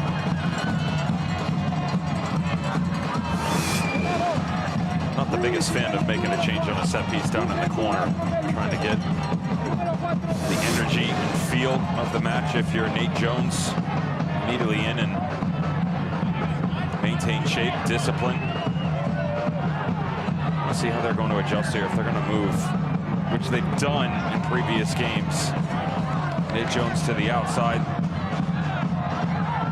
Possibility of working a little bit more on the over pivot on the left and out of a 5 of sorts. For me, it's just Nigro coming higher. Play him on the width, call it a day, keep that back four intact. Zero hustles to keep it in play. Quarter of an hour remains, plus what could be a lot of stoppage time. After the Koke Vegas injury, he looks to be moving okay as he steps up here off his line to play that pass. Bacharach splits it through. Fuson. Herbert ushers it away.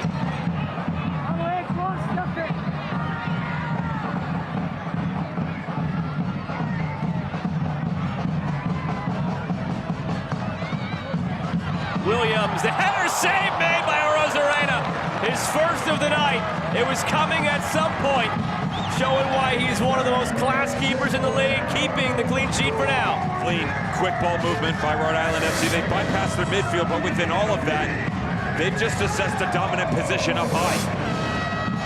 Now from the corner, again Rosarena, swiping it off the line, pumps his fist afterwards. Attackers come to life for Rhode Island. Crowd more into it now as well. And they capitalize on this wave. Fed back on the hit. Oh, he went the wrong way. It deflected in front. Maxi Rodriguez celebrates it. Rhode Island have their equalizer.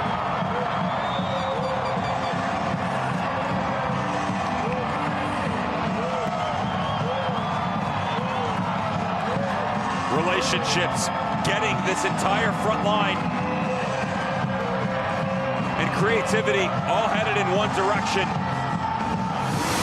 The rumors that circulated prior to the final last year that they had gotten their guy were all about Maxi Rodriguez. What a touch that is! Drops the whole midfield line off the top of the 18, allowing the space and time to open up. It's not the cleanest of strikes from Bacharach.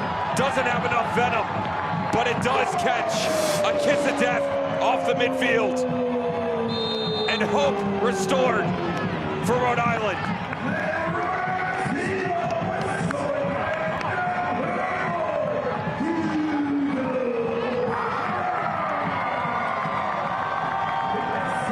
Credit on the goal being given for now to Hugo Bacharach. It's his first for Rhode Island.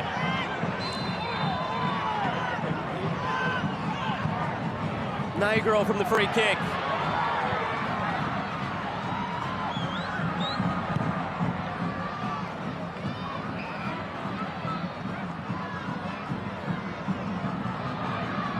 O'Driscoll. Mike stays down. That one had no chance.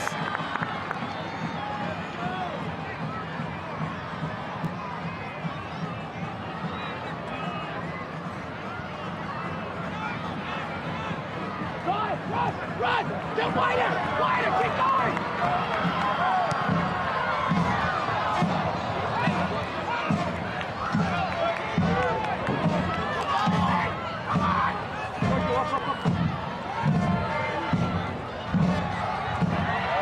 Rosarena, pressured by Williams. It's tough luck for Rosarena after he made those 2 massive saves. To have that deflection, to have it beat him the way it did. But it's not an undeserved goal for Rhode Island. They had been pressuring.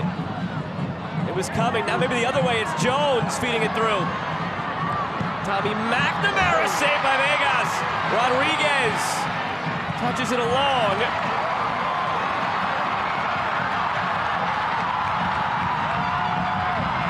Fuson. Williams back to Fuson. Drifts wide. Fuson. Olsen had to dodge the referee on his pass to the ball. Throw for Rhode Island. A game that maybe at one point didn't seem like it would have a goal, now almost feels as if it's a guarantee to not end 1-1 with the back and forth open nature of it. 75 minutes and the docile nature, throwing caution to the wind now, has been overserved over the last 5.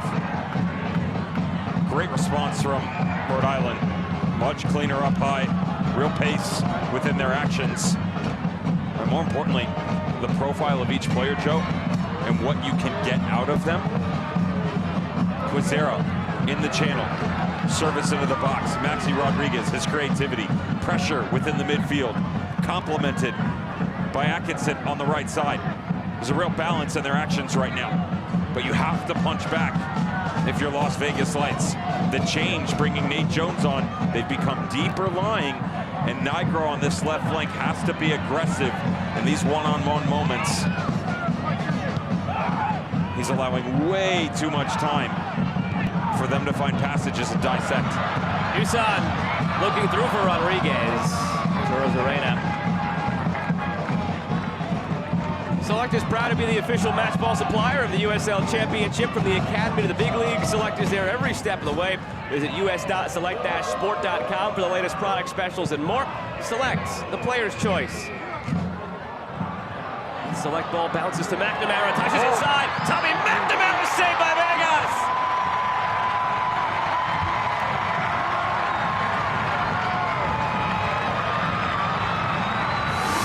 McNamara's been a thorn all night long. Great release as Stojanovic comes into the pocket. What a touch by McNamara, and a magnificent save. Coming off the line.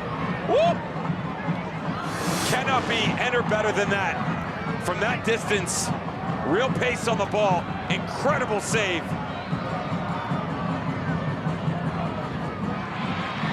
O'Driscoll.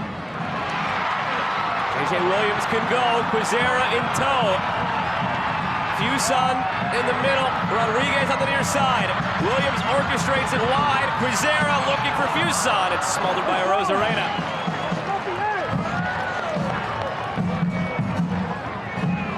You wonder internally, these two teams knowing what's at stake. Vegas just about has to win out tonight in the next three to make the playoffs, to have a chance. Rhode Island with a win tonight in front of these fans at home would get above the playoff line with 3 games to go. Seeing 15 minutes remaining in this game, maybe it opened things up for them. A little more urgency, a little more caution to the wind.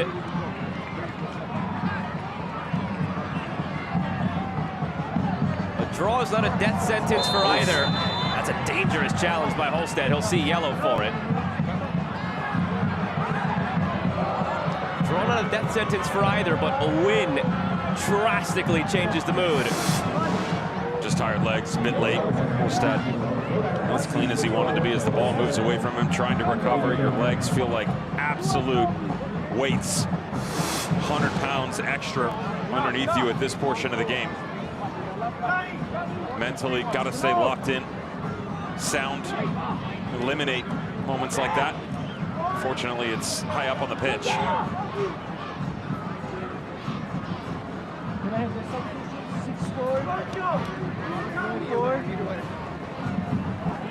Driscoll and Nigro come off for Mackenzie Gaines and Von Koval.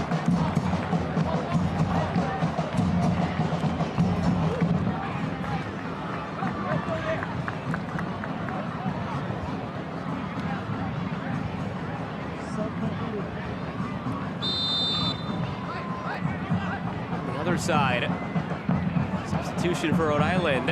Almay Mabika replaces Karifa Yao. Later Sanchez replaces Jojea Quizera. Everything is about endurance with just inside 10 minutes to go. Tired legs all over the pitch. The game heating up.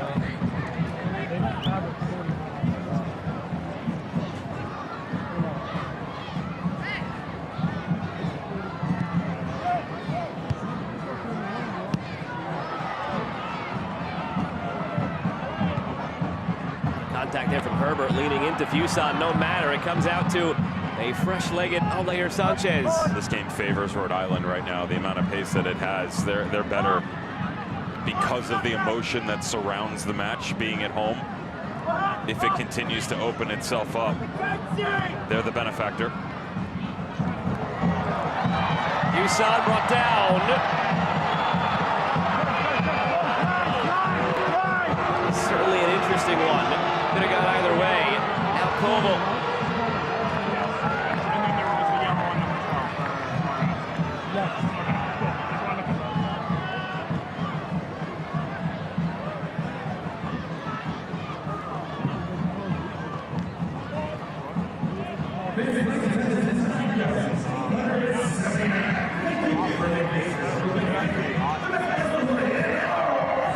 Five minutes of regulation.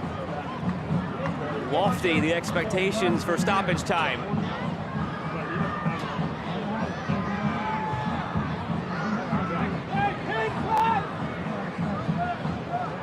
Glanced down by Jones.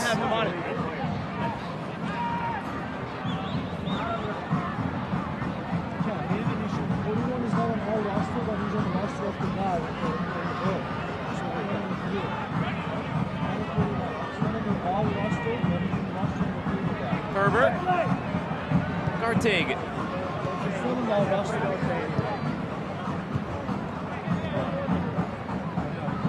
Drive with your lover.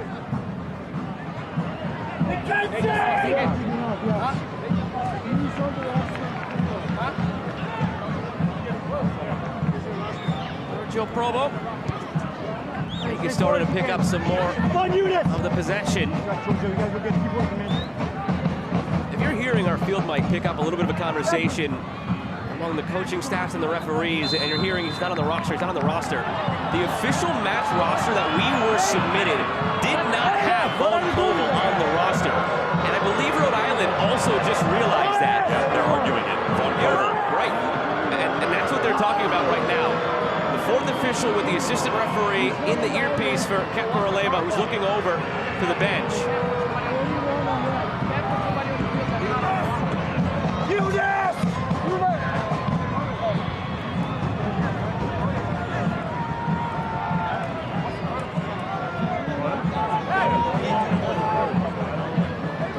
We saw it in USL League One this year. There was a game in USL League One where this happened. Westchester against Spokane, and Westchester ultimately had to forfeit the game. I don't know the exact way this could play out here if this is a vital error from Vegas, but that would be drastic in the grand scheme of the response. He was not on the official roster that was entered into us, nor what those coaches are operating off of. And you are correct. If this infraction occurs, previous protocol, they would have to forfeit this game.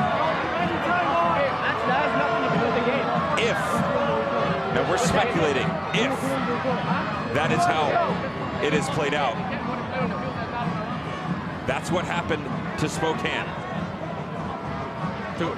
Spokane and Westchester in that game. Correct, yes. Westchester picked up the win. Spokane actually won the game 3-2, but picked up the loss because of the forfeit.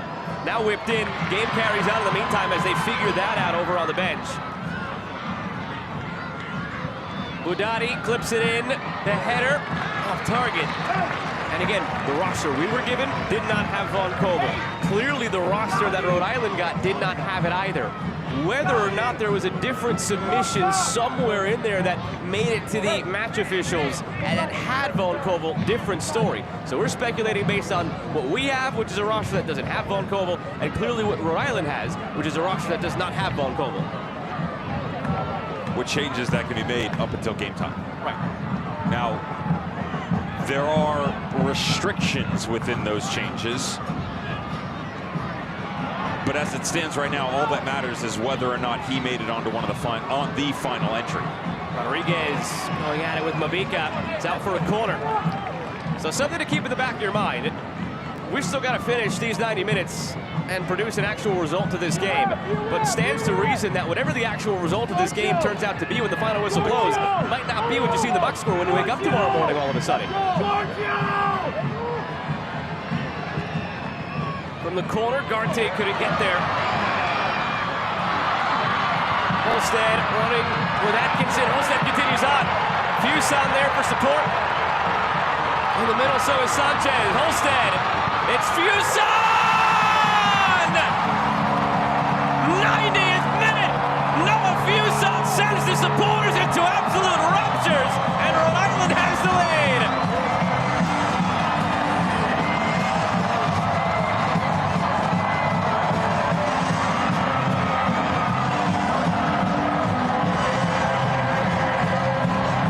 Trying to get the game winner on one end, disaster on the other. The set piece, as you commit here, the turnover fine, That pressure needs to come earlier. Nearly get in their own way. Holstead, what a touch. And as he goes, watch the bottom right side of your screen. Nate Jones asking for help. The rotation doesn't come quick enough. And even though it's behind, that's where it always wanted to go for Holstead. So much space on the back post. Get out of the way and let what was the golden child of the run to the Eastern Conference title last year, Noah Fuson, step right through and bury what for now is the game winner.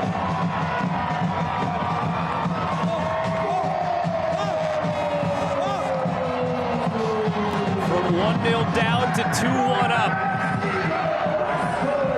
Fuson's third of the season. He had 8 goals last year. As you mentioned, Devin, a lot of those concentrated to the stretch run. Drifting toward goal, ends up on top of the bar. Vegas got a touch to it, so it's a corner. 5 more minutes to be played. Minute of stoppage time down, 5 to go. Rhode Island not waiting for a possible adjudication on the official roster and the possible forfeit we were talking about. They took matters into their own hands and just took the lead in the meantime. Don't leave it to paperwork. Solve it in the 90 yourself.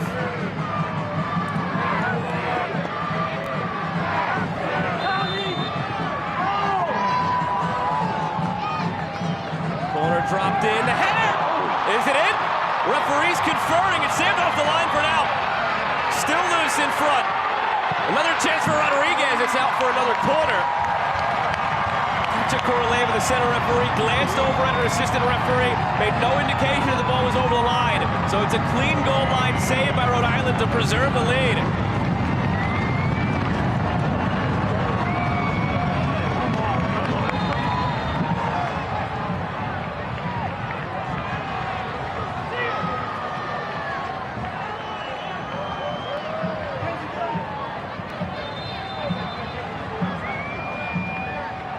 To play. Vegas with all the traffic. The volley back in. Emergency defending, another corner coming.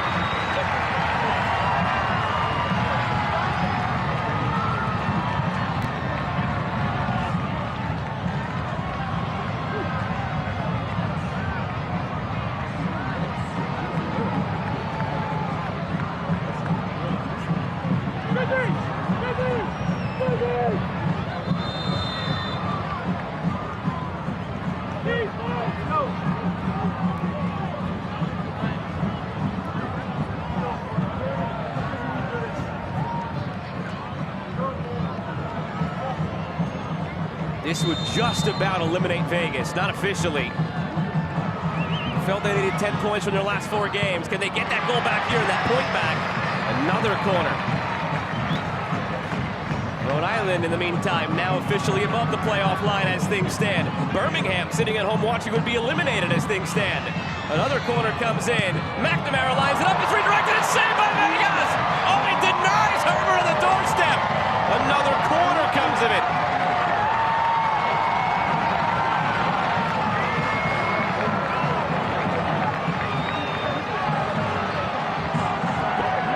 Rosarena up for this one. Corner comes in, never had a chance.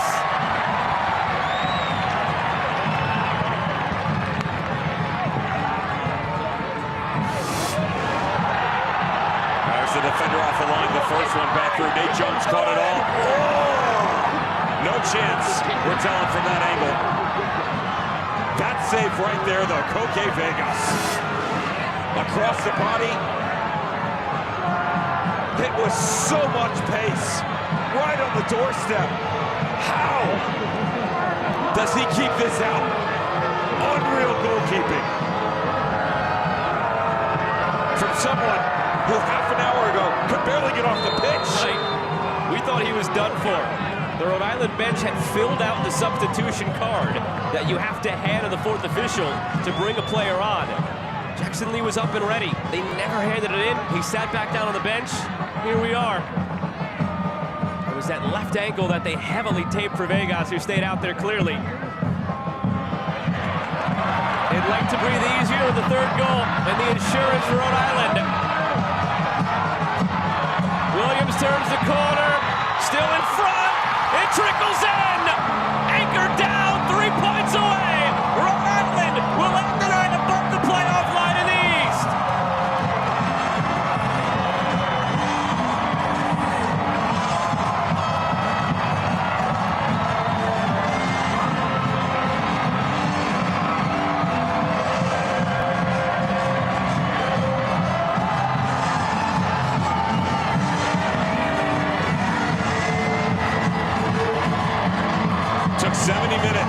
to light the fire.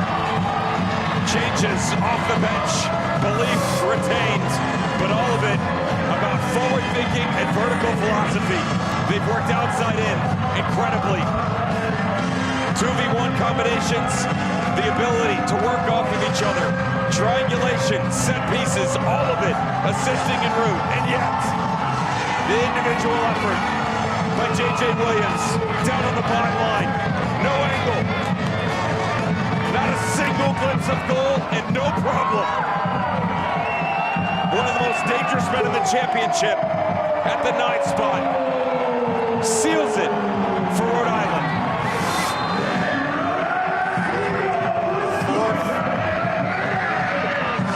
JJ, 3-1 lead. 6 minutes have come and gone. If anybody's guessed where that final whistle goes now.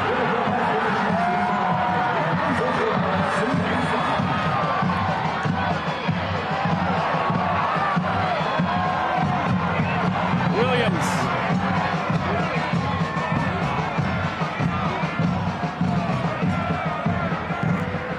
Try from their own half here to beat Roque Vegas. He'll settle it.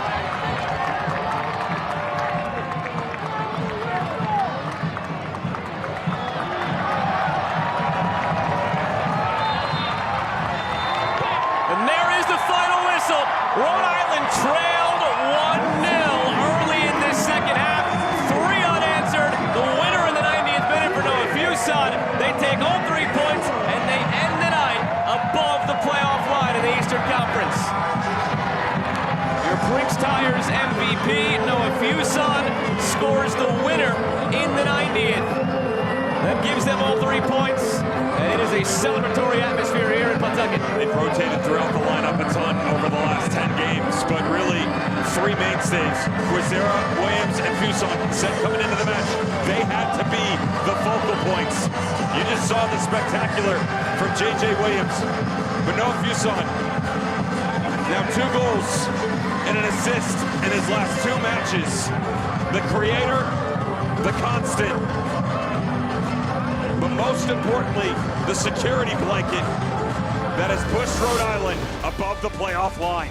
For Vegas, the light's a little dimmer in their slim playoff hopes. For Rhode Island, now you can taste it. Last year's runners-up maybe have a foot into the postseason.